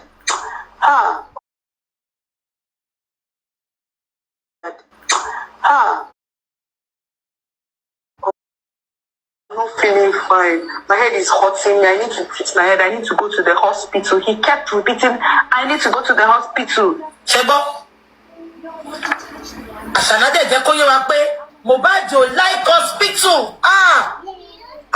Àṣànà ló pa ọmọ yìí. Àwọn kan dẹ̀ yìí gbé ọmọ ìpọ́n. Ẹgbọ́n nǹkan tó sọ, òun fẹ́ lọ sílé ìwòsàn. Àṣànà dẹ̀ jẹ́ kó yé wa pé Àṣànà ṣẹ́rí mo ń sọ kíní kan fún yín, wọ́n ti pa Mohbad. Ọkọ̀ pé nọ́ọ̀sì yẹn wá kó wá parí iṣẹ́ ni. Wọ́n ti pa Mohbad ti kú. Ẹgbẹ́ ti pé nọ́ọ̀sì yẹn sọ pé èèyàn pupa ló fi wọ̀n mú. Ṣé Mohbad pupa ni? nọ́ọ̀sì tó náà ní kóun wá treat èèyàn ẹ sẹ́ǹdì egbò kékeré sí ọmọ tó rí ẹ̀dẹ́ ń dàrú ẹ̀ mú lọ hospital make it make sense. ẹ gbọ́ mi ṣá kí ló má ṣàlàró pé Mohbad ò like hospital kí ló pa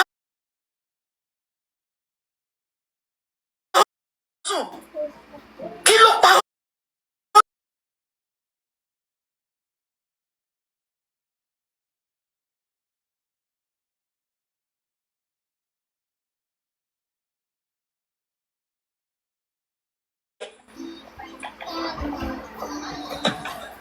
By the time we are talking about hospital, these people are going to bring nurse to come and give him drip in the house. This is not a matter of drip. This boy is sick.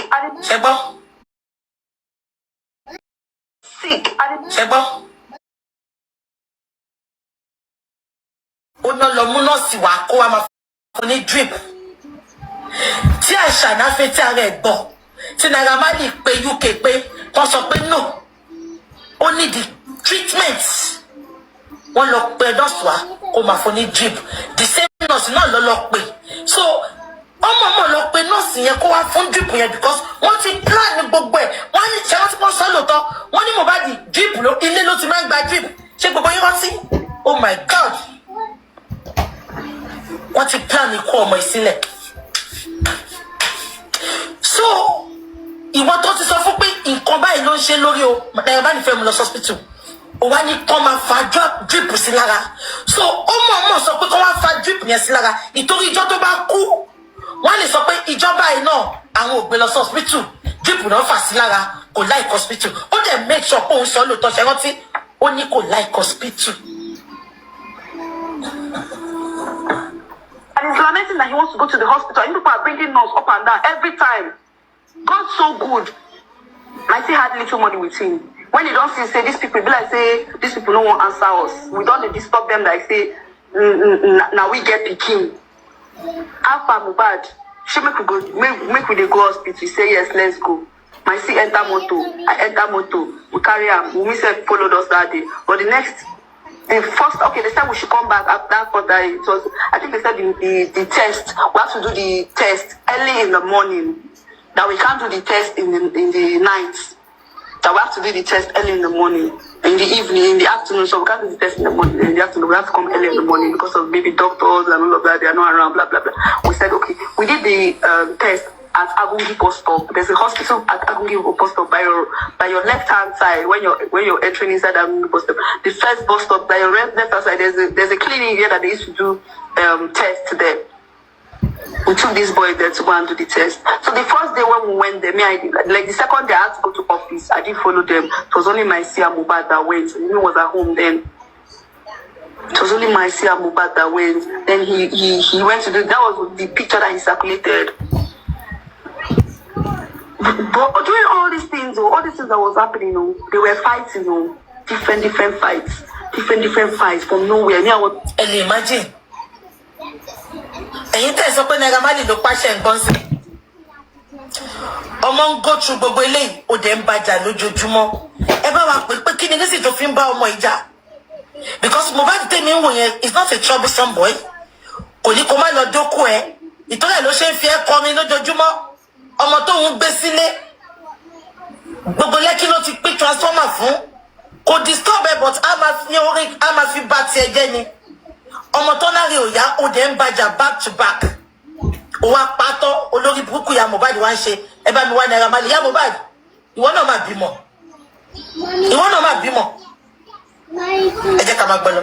Was just looking at which kind of family, which kind of people be this? How did I get myself into messed up in all of these things? So that day that the mother came, the mother was not like shouting, "What happened, mommy? Oh, yeah, what happened, mommy?" Immediately, the mother got to the staircase. Umi just said, "I better take care of mommy. Why is them party world bed green?" The mommy said, "Shebi, what lost for me? That's what I'm going to imagine." So she already went to the room. I get concession there. Oh, ó ti yé mi. Ẹ ti get concession there. Ìyá Mohbad wá sílé. Ìyá Mohbad wá ń pariwo pé wọ́n fẹ́ pa ọmọ mi. Àṣànà wá lọ bá ìyá Mohbad níbi staircase. Ó lè gbẹ́nu dákẹ́ jọ, ẹ wo bẹ ṣe ń pariwo. ìyá Mohbad wá dá lóhùn pé ṣebí wọn náà ló sọ fún mi pé wọ́n fẹ́ pa ọmọ mi. Ẹ wo game tó play bẹ́ẹ̀. A lè blame ìyá Mohbad náà. A lè blame ìyá Mohbad. Nǹkan tó sọ fún ìyá Mohbad náà nìyẹn. Abẹ́ ìbọn ẹ jẹ́ kí n tó sọ sẹ́yìn kẹgbọ̀n. She make we dey go hospital. Say yes, let's go. My see enter motor. I enter motor. We carry am. We said followed us that day. But the time we should come back after that first day, it was, I think they said the test. We have to do the test early in the morning. That we can't do the test in the night. That we have to do the test early in the morning, in the evening, in the afternoon. So we can't do the test in the morning, in the afternoon. We have to come early in the morning because of maybe doctors and all of that. They are not around, blah, blah, blah. We said, okay. We did the test at Agungi bus stop. There's a hospital at Agungi bus stop by your left-hand side when you're entering inside Agungi bus stop. The first bus stop by your left-hand side, there's a clinic here that they used to do tests there. We took this boy there to go and do the test. So the first day when we went there, like the second day I had to go to office. I didn't follow them. It was only my Sia Mohbad that went. So we was at home then. It was only my Sia Mohbad that went. Then he went to do, that was the picture that he circulated. But doing all these things that was happening, they were fighting, different fights from nowhere. I was just looking at which kind of family, which kind of people be this? How did I get myself into messed up in all of these things? So that day that the mother came, the mother was not like shouting, "What up, mama mio? Yeah, what up, mama mio?" Immediately, the mother got to the staircase. Umi just said, "I better take care, mommy. Why them party one bed?"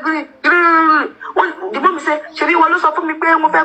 That's what I'm going to imagine." So she already went to the room to go and call the mommy in secret that Daddy Mohbad and Mommy Mohbad wanted to kill her because they brought pastor. And the pastor said they should discontinue this relationship. If not, one of them will die. They told us in their past. Sebo. Baba Mohbad mú pastor wá sínú ilé yẹn. Sebo. Ó ní kó discontinue relationship yẹn.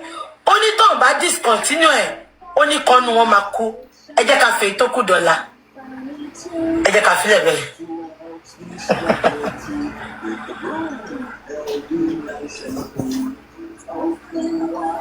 Ẹ lọ máa mú mi sí i. A continue lọ́la. Ṣé gbọ́? Ó ní pastor yẹn sọ fún wọn pé kó discontinue relationship yẹn. If not, ìkànnù wọn máa kú. Gbogbo ọ̀rọ̀ yẹn dẹ̀ wá sí ìmúṣẹ. Wọ́n ti rí. Bàbá ọba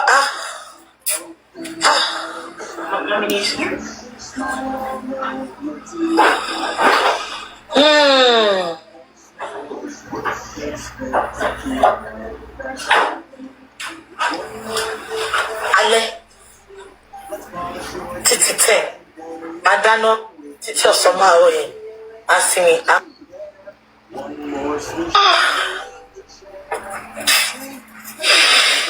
Ọmọ oníṣílíyà lórúkọ Jésù.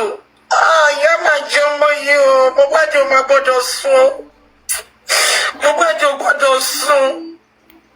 Gbogbo àwọn tó lọ́wọ́ nínú kú ẹ pátápátá bó jẹ́ ìyá ẹ̀ ni bó jẹ́ bàbá ẹ̀ ni bó jẹ́ àbúrò ẹ̀ ni bó jẹ́ ẹ̀gbọ́n ẹ̀ ni ẹnikẹ́ni tó mọ̀ pa ẹ̀. Mohbad gbogbo wọn ni kó lọ jẹ́ pé Ọlọ́run.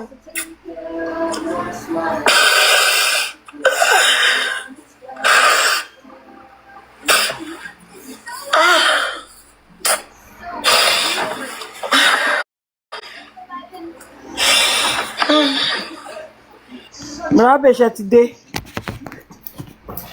Fẹ́ bọ́lẹ̀ o. Mọ̀rábẹ̀ ọyọ fẹ́ bọ́lẹ̀ sà.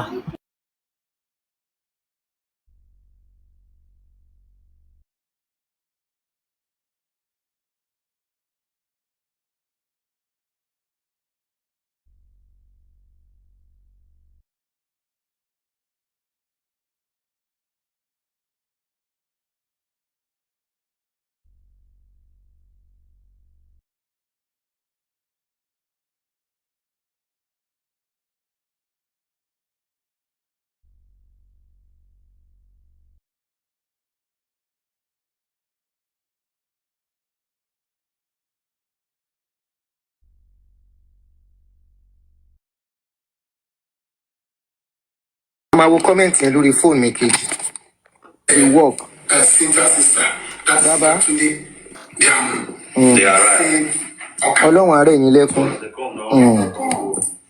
That's the only thing I can say. Good morning, guys. Ṣàlàfíà ní gbogbo yín wá. Good afternoon. Good morning from here. Aunty Mimota, good morning. All right. Sorry, kí ni Mohbad yóò jẹ́ rí right of that. Ẹ má bínú. Màmá wo comment yẹn lórí fóònù mi kejì. So good morning, ẹ káàárọ̀. Gbogbo wa ò ní fojú sunkún ọmọ.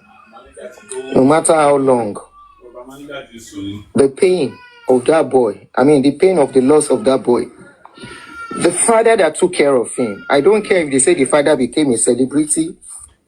I don't care all everybody is saying, he's not looking for justice, he's looking for money. Hey, honestly, if you are looking for people who are very, very insensitive, people who talk anyhow, people who just conclude things anyhow, people who move by the crowd, people who will say, very insensitive, very mean set of people. You can't find them anywhere else. They are found among Nigerians. If they are doing award, Nigerians will take the greatest award of the most insensitive, most heartless, and wicked people. You see this thing what happened to Baba Mohbad? Pikin sings song before he go. He said, 10 years I know see mommy. Father got that money, make I go poly.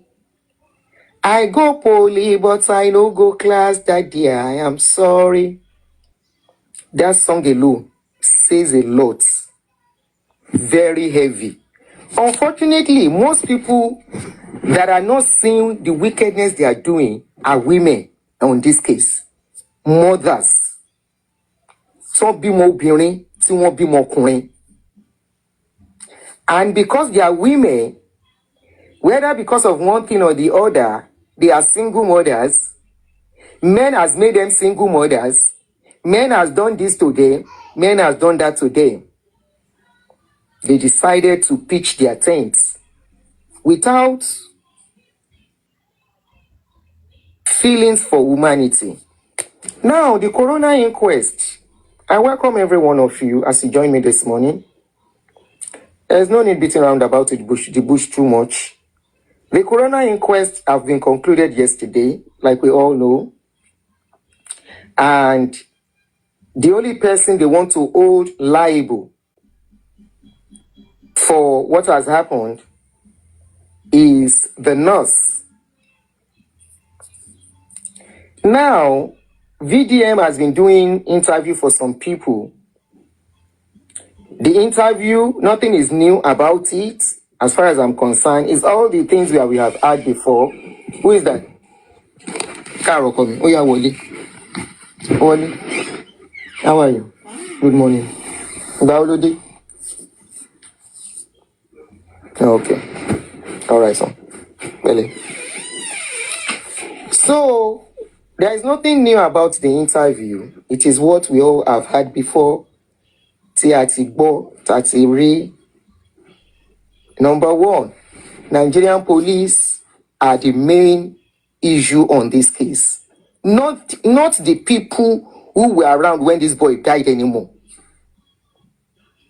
They are the one giving the people who were around. And the bloggers, coming out day and night, lórí ọ̀rọ̀ ọmọ yìí, for almost 2 years, selling different narratives to the public. They even turn it to family brouhaha. They turn it to World War, ogun abẹ́lé. You already know, Mike Lawler voted to cut Medicaid, but Once you want to talk about it, our bloggers, they are set up already to attack anybody that wants to talk, especially if that person is not going to talk in their favor. These people are forgetting that they are parents too. Pé àwọn náà bímọ. Kai. Wọ́n gbàgbé wípé ẹ̀san máa ń ké nígbà míì. Nǹkan tí a ò mọ̀ Ọlọ́run má jẹ́ ká jẹ̀yà ẹ̀. Nǹkan tí a wà directly involved tá wá ṣe àyà gbangba and refuse to be neutral.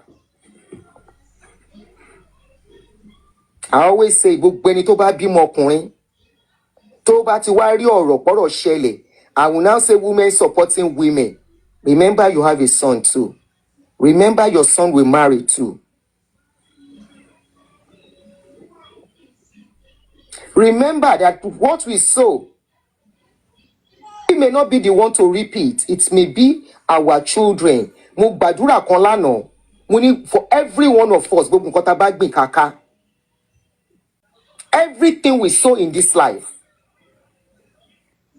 I saw that only people with conscience could say amen. Very few.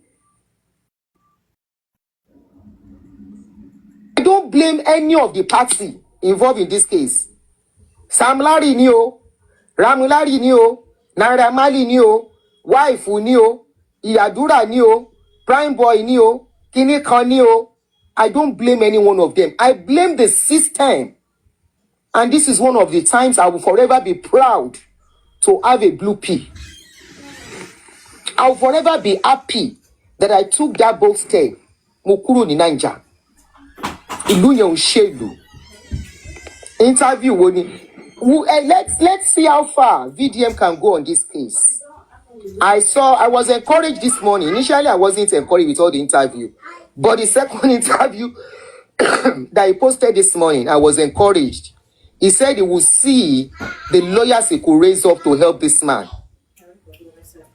If Baba Mohbad has money, wọ́n bí yàláyà gbogbo wa rí ká gbẹ́nu sọ̀rọ̀ tó wà nílẹ̀. Kò kàn wá mọ́. If that man has good money, if Baba Mohbad is a rich man in that country, well connected,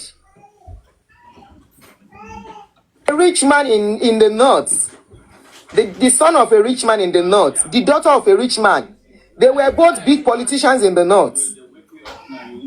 The wife paid the husband. Once he died of a woman, yeah. There was another one too. Rich people, you know, it will not be the rich for the rich. Connected for the connected. Lodekun. But it's so unfortunate. Baba Mohbad does not have the money to fight the case. He is not educated. Because he's not educated, many people took advantage of him.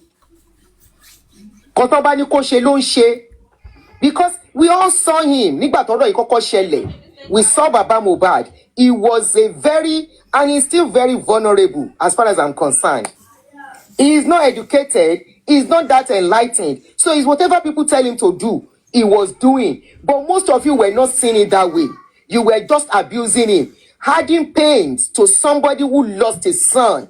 So there are times I feel, I don't want to use that word hate. But more regret they won't be me as a Nigerian. Ní nǹkan tó ń pè ní àánú nílùú yẹn, wicked. None of you was thinking that this man is vulnerable. None of you was thinking that this man is not educated. None of you was thinking that this man is an illiterate. Whatever advice people give him is what he was following. You came for him. And I keep saying it. I don't blame you bloggers. I don't blame the people involved in that case. I don't blame people that were with Mohbad 24 hours, 48 hours, sent 22 hours to his spy. And I don't blame even Sam Larry or Naira Marley. I blame Nigerian system. Even IBDM said it this morning. He said if Nigeria was a working system, Kokoru Awaji, and Conchelle American be now, but they don't call anybody. By the time they will carry placard once or twice, the police will do their job. The system is a failed system. Big shame on Nigerian police. Big shame on that system of that country. And you know why I keep saying this? Somebody buy inside a house. The father said, the wife said, The guy, they took him to the hospital. There are interviews on social media, on a podcast. She said he was not dead when they took him to the hospital. That it was when they got to the hospital 20 minutes after that he died. Meanwhile, the hospital they took him to wrote out a letter that no, it was BID. Lóde, àwọn wo náà wà involved lórí ikú ọmọ yìí tó wà controversial tó yìí. Who are the people behind this boy? I was now looking at the Corona judge that was judging things yesterday. I was like, look at this country. Are they taking us for a fool? Is it that until something happens to any one of us? Yes, Ale, so you pay social media, ariwo lásán ni, please, ariwo lásán kọ́. There are still some things. The world is listening to us and seeing what is going on in that country. We are just messing up the name of that country the more. You people that are supposed to be the people that are supposed to be in charge of security and everything in that country. Somebody will die. You can't investigate it properly. You left the crime scene for people to stay inside there. You didn't do a thorough checkup. You came out with different narrative as a security outfit. You gave a narrative. It was because he boxed a glass and he had a lot of injury and he bled profusely. That was from the police. You same the police, you said it was a medication that he was giving. You same police, you said he by out of negligence. You guys, are you okay? Is that a system that is working?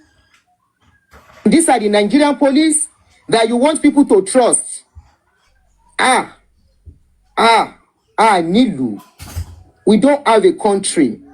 The only people that have a country are the rich. Shawari gbogbo ẹ̀yin ọwọ́ akúṣẹ̀ tí ẹ̀ ń support nǹkan tí ò dá yìí.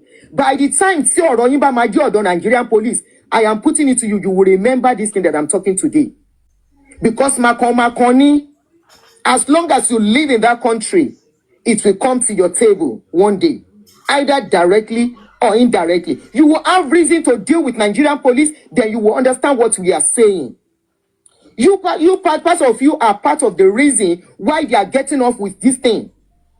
Ẹ̀yin lẹ fẹ́ jẹ́ kí Nigerian police get away pẹ̀lú iṣẹ́ burúkú tó ṣe yìí. New York Presbyterian has a new Center for Advanced Care in Westchester. With world-class doctors from Columbia and unmatched expertise, it's a reimagined healthcare experience close to home in Westchester. Who goes to a crime scene? Níbi tí èèyàn ti kú. Baba, the man said he met his son embalmed. The coroner inquest did not even look at that. Who embalmed the boy? He said he met this boy under the stairs, embalmed already. He took the boy to the police station. Wọ́n refused àti gba statement wọ́n yá dànù. Wọ́n ní kó máa lọ.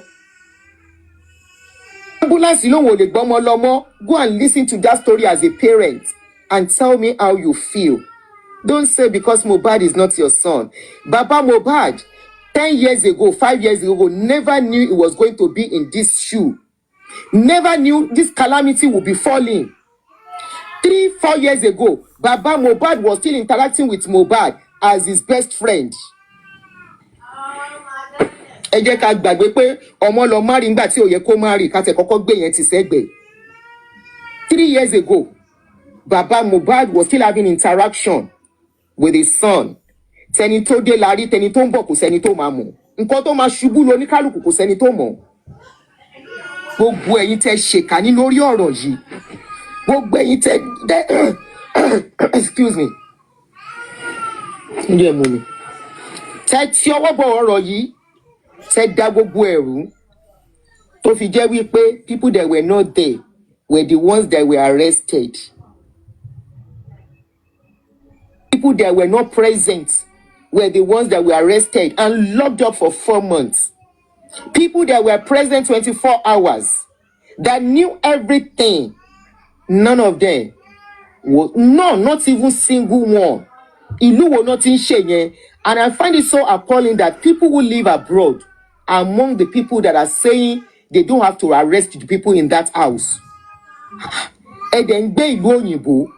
This is not whether anybody hates anybody. We don't know them. We don't know any of the party. We are just talking the way things should be done in a normal setting. How do you go arresting somebody that was not around? Okay, for example, armed robbery ṣẹlẹ̀ níbì kan. That person, nobody was there. Now go, you don't arrest the people that did the armed robbery. You now went to go and arrest people that know the people that did armed robbery. How is that done? How is that done? Please make it make sense, please. You guys, that you are applauding the way things have gone on this case. Mohbad Itiku is not coming back. He will never come back. But the only thing is explanation that man needs. It deserves explanation. Odidi ọmọ ló kú. Odidi ọmọ. If people now decide to be giving him money based on his situation, we all saw his situation. Tí o bá ń ṣe pé ọlọ́màjà bímọ pàwù tó dóbò lọ. Gbàbíàmọ́ ọlọ́màjà bímọ pàwù tó dóbò lọ tó gbàgbélé. Was living in Lekki. His father was living as a pauper. Bàbá tó tọ́jú ẹ̀. Tọ́jú ọmọ. Tọ́jú ẹ̀ débi tẹ́rù ò ti lè bá. Yes, I know. See, mommy. I gather money, make I go poly. I go poly, but I no go class, daddy. I am sorry. Ó gbàgbé bàbá yẹn. Ó fi sílẹ̀ nínú ìṣẹ́. Kò kọ́kọ́ wo ẹ̀yìn. Kó wo ibi tó ti ń bọ̀ kó kọ́kọ́ lọ tún bẹ̀ ṣe ná. Wípé daddy mi, thank you so much for what you have done for me. You deserve to start living. Ó lọ dógò ọmọ 27 years old. Dógò gbàgbé ilé. Ló fẹ́ bàmbàm. Òun náà fẹ́ popular dolórin. Ọkọ síbi tí ò yẹ kó sí. Asọnù síbẹ̀. We saw the situation of the father nígbà tó kú. That alone says a lot. People òun gan ojójó gẹ̀lẹ̀dẹ́ lọ ni. Ojójó gẹ̀lẹ̀dẹ́ lọ ni. It's unfortunate kó mú ẹ̀mí ẹ̀ lọ. Very, very unfortunate. And out of everybody nínú ilé yẹn, none was arrested. The coroner inquest said they should arrest the nurse. They should hold only the nurse responsible. That the nurse is to go to prison.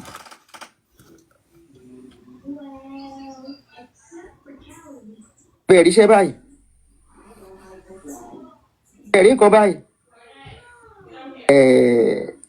Nurse is the only one. The people who embalm him, they should continue to walk the streets of Lagos and continue to be buying people and embalming people. Nigeria, we hate it.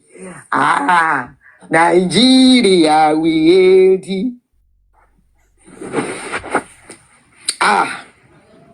Kábíyèsí Olódùmarè. Nigeria. When your kid is hurting and there's nothing you can do about it. Alai. And who are the people involved with this boy? It became a complicated case. That is what my head cannot. I keep thinking in my head that who are the people involved in this case? Is it true? Pé kú lásán lọmọ yìí kú ni. Tó bá jẹ́ kú lásán kò yẹ kó lè tẹ́lẹ̀ yìí kẹ́. Tó bá jẹ́ kú lásán, àwọn tó wà ńbẹ̀ they will speak. Why are the people tó wà ńbẹ̀? They started throwing different narrative outside. Nígbà tọ́rọ̀ ṣẹlẹ̀. Ìyàwó tó yẹ kó ṣàlàyé ó ní wọ́n ti pa. Àwọn wo ló pa? Up till now kò sọ. I saw a write-up tó ṣe ní tí Sahara Reporters ṣe where she said, I know the people who buy my husband, but I cannot mention their name. Ọmọ ti kú kẹ́ tó pe bàbá. Ẹ wá sọ fún bàbá ẹ pé the guy is sick, he's not feeling okay. The father should start coming. The father was on the way tún ní kó padà. Pàǹdà ríboríbo.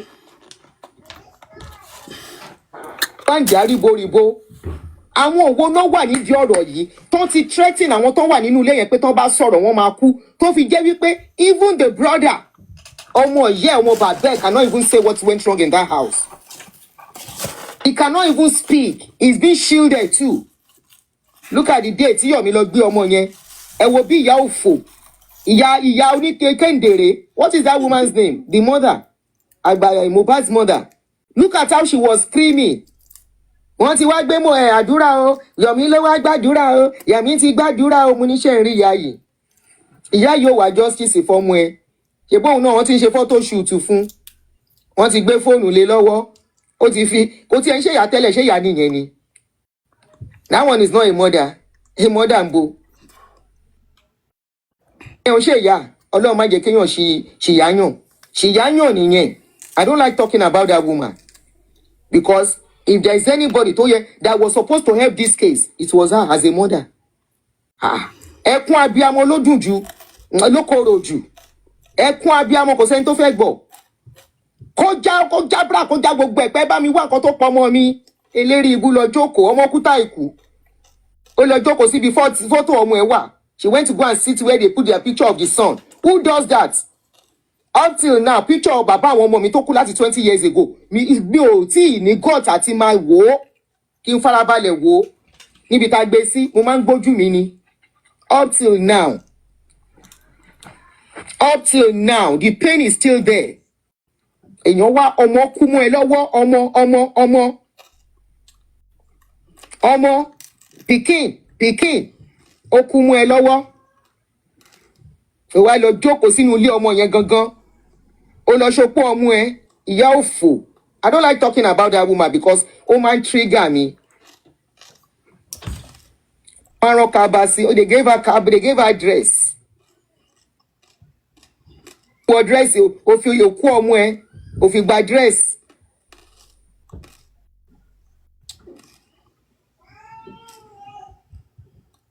Fòkú ọmọ ẹ gba dress. Gbogbo ọmọ, ológun ọmọ lọ́wọ́ ẹ. Tó bá kúkú natural ó ṣe gbọ́. Why were they lying? He was sick. He was that. And you got home, you saw where they kept his dead body already. Embalmed. Why was his body embalmed? VDM ń sọ nǹkan kan bó tẹ́ pé initially mò ń wò pé what is all this interview tí VDM ń ṣe? He said he believed that guy died on the 11th.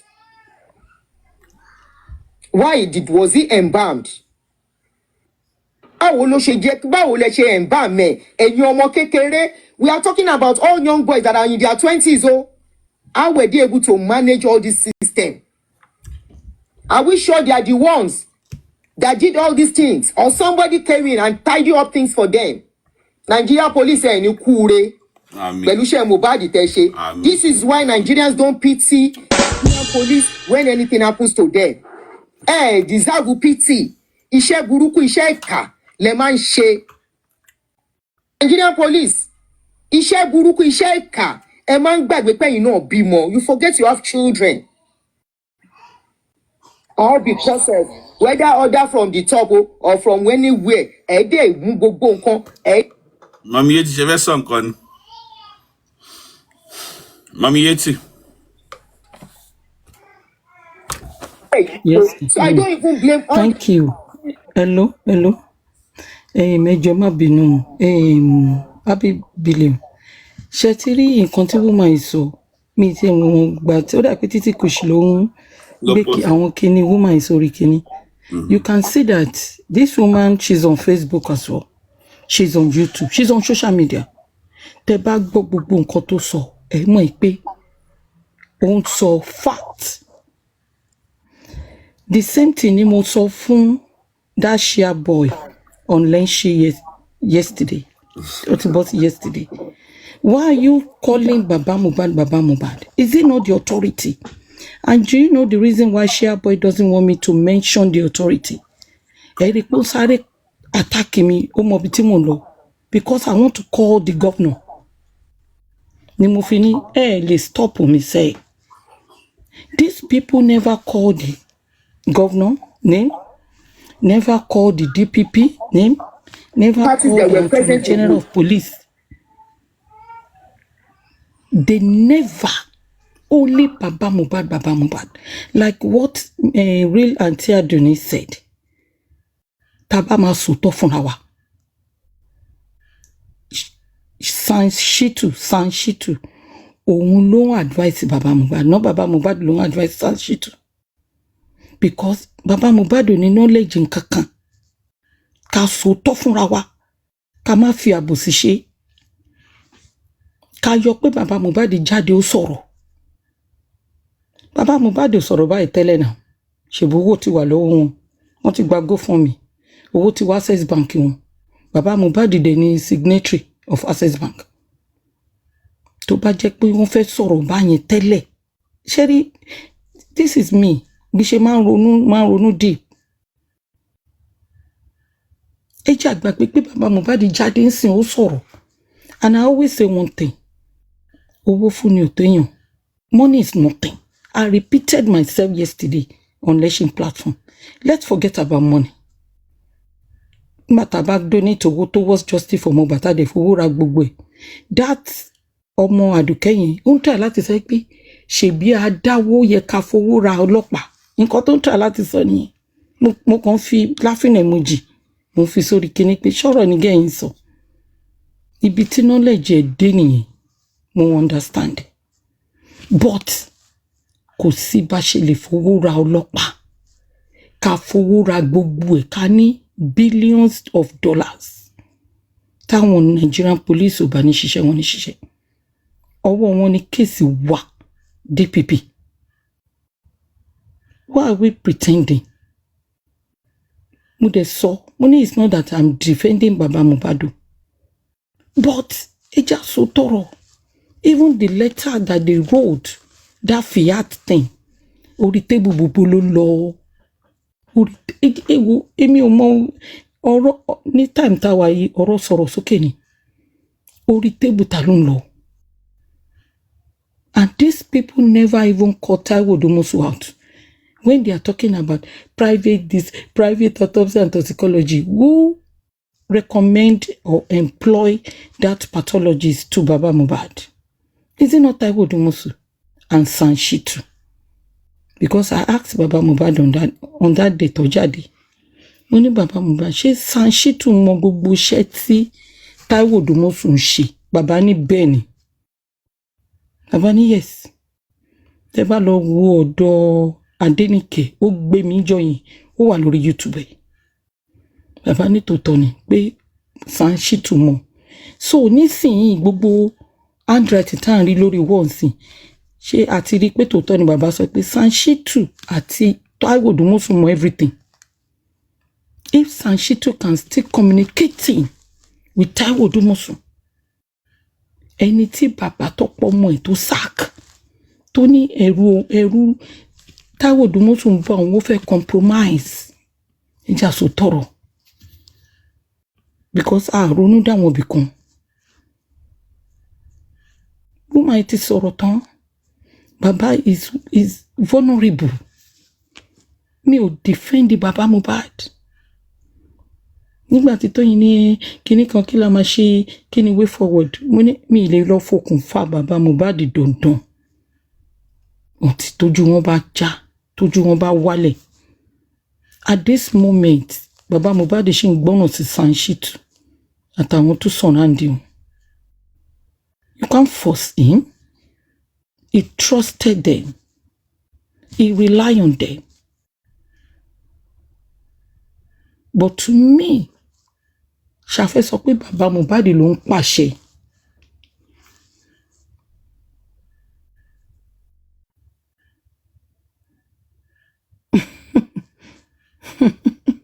Ṣàfẹ́ sọ pé Baba Mohbad ló ń pàṣẹ. Ẹ má jà pretend. Baba Mohbad kọ́ ló ń pàṣẹ. Baba Mohbad kọ́ ló ń pàṣẹ. They like bí woman yìí ṣe sọ̀rọ̀. Fat ló sọ jáde lẹ́nu ẹ̀. Fat. Kò ń ṣe pé ṣẹ̀ṣẹ̀ ń tọwọ́ bọ̀. Ṣé Baba Mohbad jẹ́ criminal lawyer ni? Àbí ṣe profession Baba Mohbad? Ṣé lawyer ni àbí carpenter? Kọ́ngí, kànṣó. Kọ́ ni Baba Mohbad.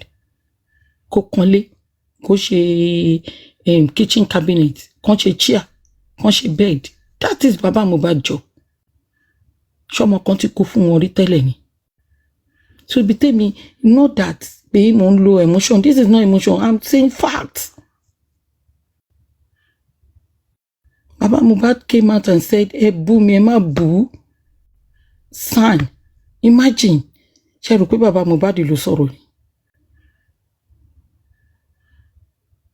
ni? Boo mi, ma boo son. So son ti di Ọlọ́run Baba Mohbad ni.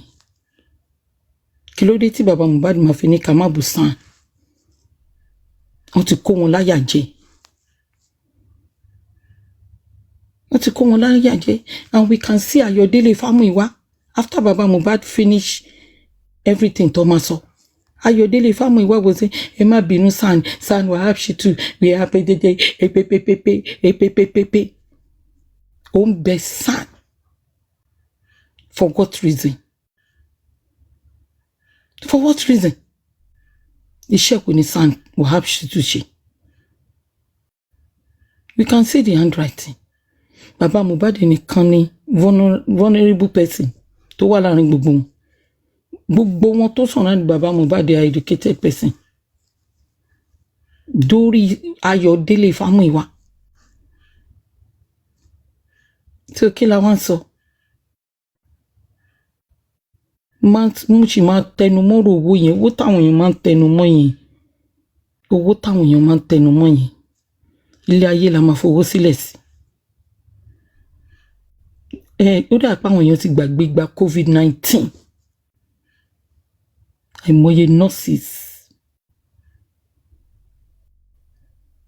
tí wọ́n ti ní plan.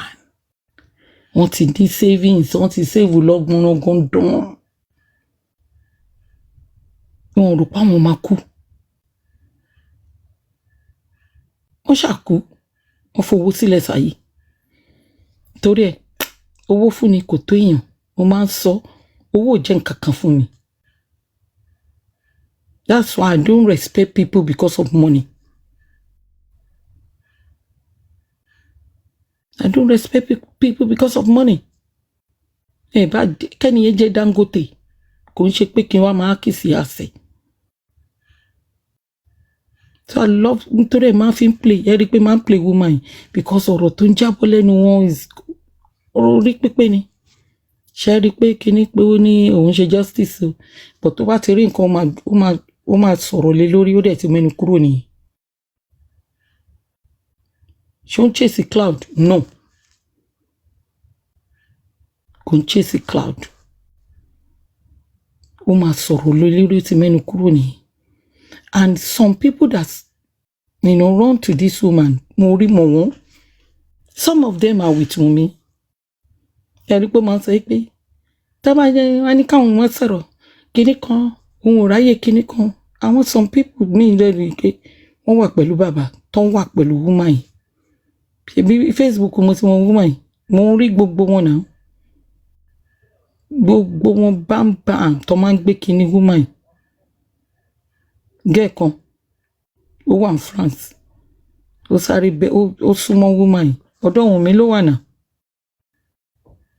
But woman yìí kò kọ̀, ó máa sọ tọrọ tiẹ̀ ni. Because kò ṣe familiarity yẹn. Abébílẹ̀, go ahead.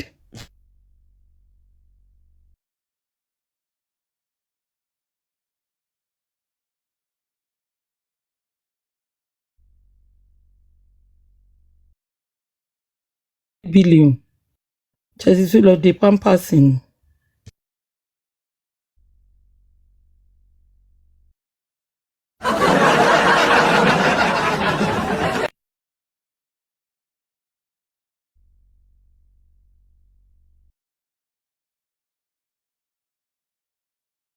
That were arrested. People that were not present were the ones that were arrested and locked up for 4 months. People that were present 24 hours, that knew everything, none of them, not even single one. Ìlú wo not in ṣe.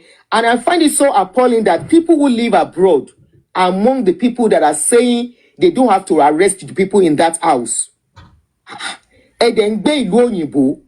This is not whether anybody hates anybody. We don't know them. We don't know any of the party. We are just talking the way things should be done in a normal setting. How do you go arresting somebody that was not around? Okay, for example, armed robbery ṣẹlẹ̀ níbì kan. That person, nobody was there. You now go, you don't arrest the people that did the armed robbery. You now went to go and arrest people that know the people that did armed robbery. How is that done? How is that done? Please make it make sense, please. You guys, that you are applauding the way things have gone on this case. Mohbad Itiku is not coming back. He will never come back. But the only thing is explanation that man needs. He deserves explanation. Odidi ọmọ ló kú. Odidi ọmọ. If people now decide to be giving him money based on his situation, we all saw his situation. Tí o bá ń ṣe pé ọlọ́màjà bímọ pàwù tó dógò lọ. Gbàgbé àmọ́ ọlọ́màjà bímọ pàwù tó dógò lọ tó gbàgbé ilé. Was living in Lekki. His father was living as a pauper. Bàbá tó tọ́jú ẹ̀. Tọ́jú ọmọ. Tọ́jú ẹ̀ débi tẹ́rù ò ti lè bá. Yes, I know, see mommy. Father gather money, make I go poly. I go poly, but I no go class, daddy. I am sorry. Ó gbàgbé bàbá yẹn. Ó fi sílẹ̀ nínú ìṣẹ́. Kò kọ́kọ́ wo ẹ̀yìn. Kó wo ibi tó ti ń bọ̀ kó kọ́kọ́ lọ tún bẹ̀ ṣe ná. Wípé daddy mi, thank you so much for what you have done for me. You deserve to start living. Ó lọ dógò ọmọ 27 years old. Dógò gbàgbé ilé. Ó fẹ́ bàmbàm. Òun náà fẹ́ popular dolórin. Ó kó síbi tí ò yẹ kó sí. Pa sọnù síbẹ̀. We saw the situation of the father nígbà tó kú. That alone says a lot. Ipò òǹgàn ó jójó gẹ̀lẹ̀dẹ́ lọ ni. Jójó gẹ̀lẹ̀dẹ́ lọ ni. It's unfortunate pé ó mú ẹ̀mí ẹ̀ lọ. Very, very unfortunate. And out of everybody nínú ilé yẹn, none was arrested. The coroner inquest said they should arrest the nurse. They should hold only the nurse responsible. That the nurse is to go to prison.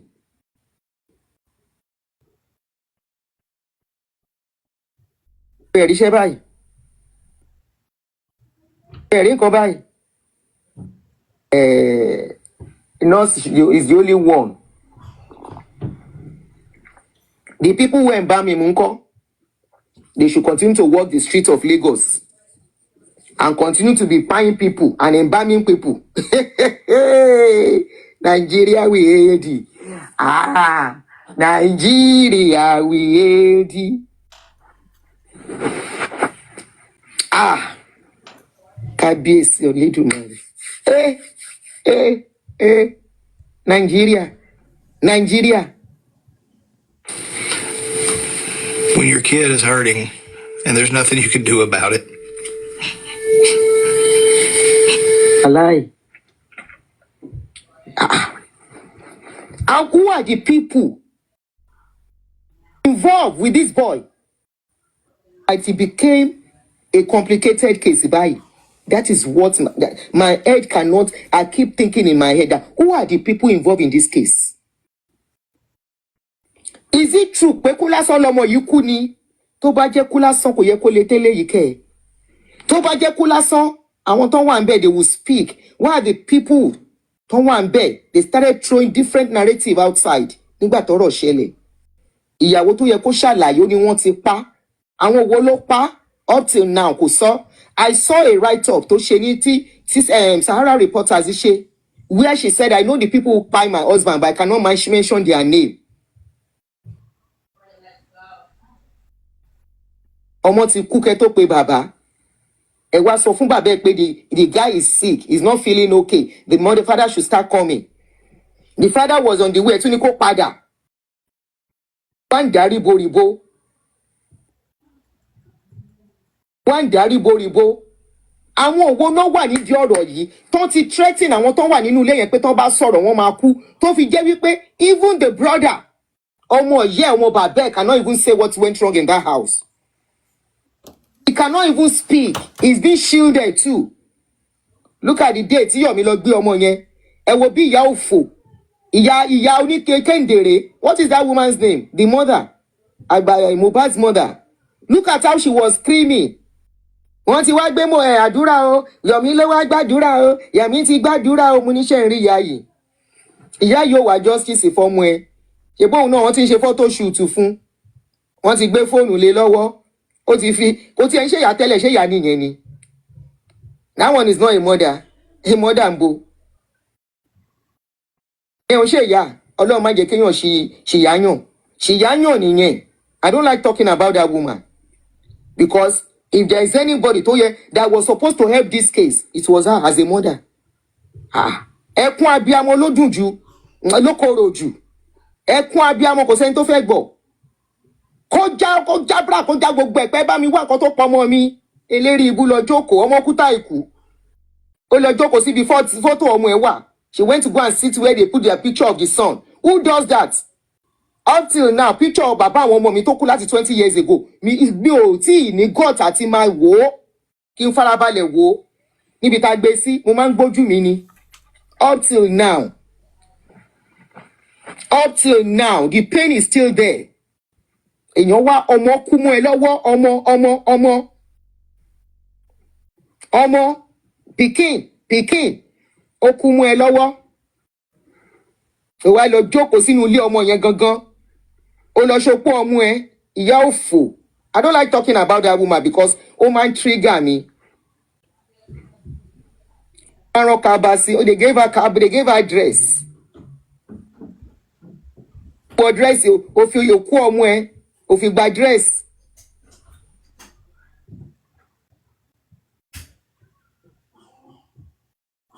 Fòkú ọmọ ẹ gba dress. Gbogbo ọmọ, ológun ọmọ lọ́wọ́ ẹ. Tó bá kúkú natural ó ṣe gbọ́. Why were they lying? He was sick. He was that. And you got home, you saw where they kept his dead body already. Embalmed. Why was his body embalmed? VDM sọ nǹkan kan bó tẹ́ pé initially mo wò pé what is all this interview tí VDM ṣe? He said he believed that guy died on the 11th. Was he embalmed? Báwo ló ṣe jẹ́, báwo lẹ ṣe embalm ẹ̀? Ẹ̀yin ọmọ kékeré. We are talking about all young boys that are in their 20s. How were they able to manage all this system? Are we sure they are the ones that did all these things? Or somebody came in and tidy up things for them? Nigeria police ní kúre. Pẹ̀lú iṣẹ́ Mohbad tẹ́ ṣe. This is why Nigerians don't pity Nigerian police when anything happens to them. Deserve pity. Iṣẹ́ burúkú, iṣẹ́ ìkà lẹ máa ń ṣe. Nigerian police. Iṣẹ́ burúkú, iṣẹ́ ìkà. Ẹ máa ń gbàgbé pé ẹ̀yin náà bímọ. You forget you have children. All because of whether order from the top or from anywhere. So I don't even blame all the parties that were present with Mohbad when you cry. I blame Nigerian system. Failed system. And that is the system you want us to be proud of. That is the country you want us to clap for. They were asking the Lagos state governor about this boy. He screamed on that woman to shut up. The best of Europe, 11 days, just $27.49, including flights with Holiday Max. Nigeria is not the country for if you don't have money, forget it. Shawari ẹ̀yin tó yẹ pé you don't have much, you live in that country. Tẹ pàtẹ́wọ́, tẹ support nǹkan tí ò dáa. Tẹ feel wípé the way that thing has gone is the way it's supposed to be going. It's supposed to go. All because you are woman supporting woman. As long as you live in that country, can never tell. As long as you live in that country, what goes round comes round, Uni. Take it or leave it. Be neutral on this case. In a working system, when something like this happens, they will go into that house, seal off that house. They don't burn anybody well. Make you embalm somebody for abroad. The person crazy. The person crazy. You go embalm somebody inside house. when you know meant. Somebody will cry inside the house, or somebody will be so sick inside house. You go call one auxiliary nurse to come and treat the person. There's no born person where anybody where to do that. And I'm so shocked as people who live in abroad who are talking in support of what happened. What is the big deal? And you live abroad, please cover your faces in shame. Can anybody embalm anybody's body in abroad? Can they carry a dead body to the police and police will say they should carry the body go? In other words, anybody can buy anybody and walk away with it. Aren't you guys thinking? Me somebody can buy anybody. They walk, I lost any because they didn't respond to. So if it is not as if there is more to that case, why will that man go to the police station and they refuse to give him documents to take that boy to the mortuary? Why did they refuse to even escort him? They are the ones to stand up immediately. In that case, they are the ones to stand up immediately. They are even supposed to arrest Baba Mohbad. Where are you bringing Pai body from? If there is no more, if there is no power behind this case, they are the ones to say Baba Mohbad. Immediately go to them with that Pai body. Where did you see Pai body? Instantly, it is a working system. Baba Mohbad is not the one to do all the paperwork again. They are the ones to step in immediately, take over everything, ask questions, detain Baba Mohbad, then carry the body, put in the mortuary, then start investigating and arrest everyone who knows about it. They ask him to carry the Pai body and carry the Pai body and leave their station until the man went to bury the guy. And the coroner inquest woman is saying Baba Mohbad is to be held for burning the boy urgently. Shegbadun magistrate. Abonori buruku the magistrate yẹn ni. Magistrate or judge. You want to blame the man? Okay, boni ko gboku ọmọ sí. Òkú ọmọ tó ti embalm. An illiterate man. Tí ó mọ̀ kan tó máa ṣe. The police rejected. Mortuary rejected the boy. Okay, kó lọ jẹ́. To go and chop the pikin.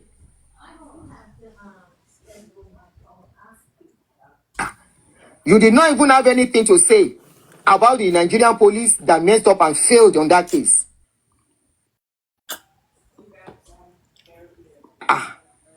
Nigeria will hail thee. Irú ìdájọ́ òfòwò nìyẹn. Lamlari, held for bullying, agreed. Nurse, held for doing a job she was not supposed to do, agreed. But people who embalmed the boy, who are the people? You can't tell me 20-something-year-old people are the one that embalmed that boy. Irony. Our phone shop now. Ta ló embalm ọmọ yẹn? Ta ló sáré rán sínú ilé yẹn kó lọ embalm ọmọ tó wá sọ fún gbogbo àwọn tó wà nílé pé tẹ́ bá ṣe pẹ́kẹ́. Nobody must talk. If you talk,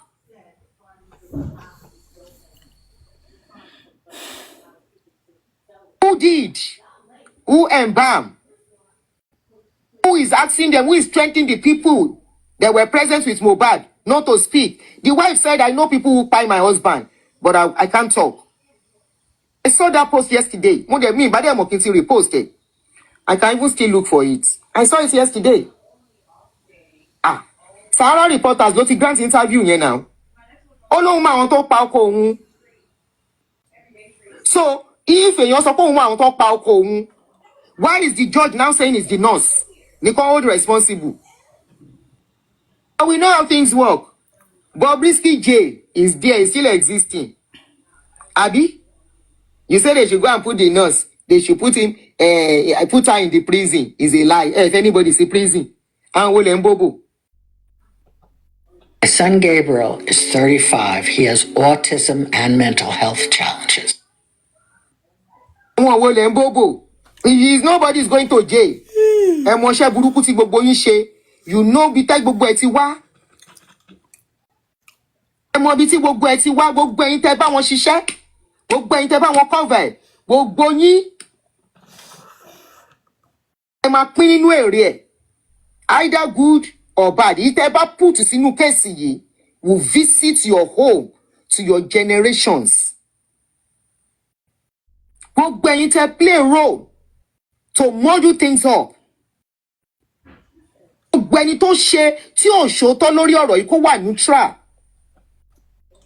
Gbóyin ni ẹ máa pín nínú nǹkan tẹ́ gbìn lórí ọ̀rọ̀ yìí.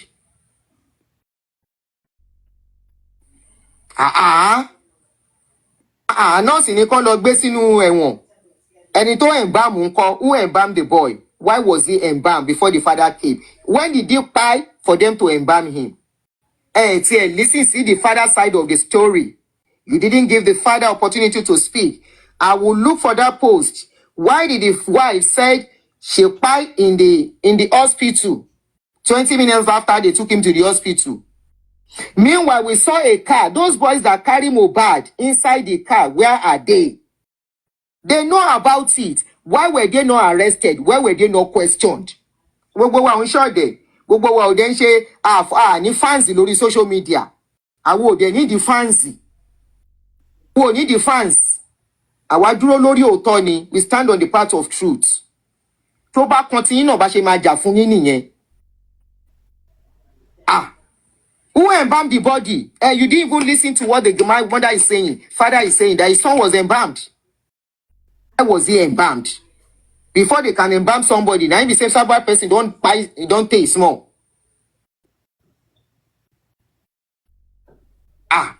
Imaginary nurse wale prison. You are not looking at the people who embalm. You are not looking at the people who were with him. Who are the people who helped them to embalm? Those boys are too young to know what is embalmment. Torí mi ò gbọ́ rí. Wo ṣèkàṣèkà yín, ìkà máa kà yín, ó máa visit yín, ó máa wọlé tọ̀ yín. Lórí ọ̀rọ̀ Mohbad, torí ẹ̀ ṣòótọ́. Jẹ́ ká fi sílẹ̀, let's forget whether the guy, he said he head self no correct. Wọ́n ṣe kú lèrè ẹ̀ṣẹ̀. Mo èèyàn kan ní now. If the father was a rich man, this is none of our business. Things will be done the right way. Because now money they talk for that country. For that country, I was in a car one day. No, I was somewhere one day. And this Oyinbo, we were gisting. If you look at this movie, Baby Farm, what I'm about to say was even said inside Baby Farm. Anybody that has watched that movie, Baby Farm, towards the end, when those white couple were trying to escape to leave Nigeria, before the woman now burned the man and the house down. The man said, once you have money in Nigeria, you can go do anything, buy somebody and go scot-free. That was exactly what that white man told me on that day. He said, I heard that once you have money, you can buy somebody and nobody will arrest you. I could not say, Pim. How do I defend it when I know the guy was saying the truth? This same thing was said inside Baby Farm. Towards the end of that movie, I said, oh, so we are already known for this kind of a thing all over the world. This is a movie produced by a Nigerian. So nurse, fellow jail, you are not jailing any nurse. You are not prosecuting any nurse. Up till now, we don't even know who the nurse is. Nobody knows the nurse. Nigeria. God bless America. We is perfect, so but when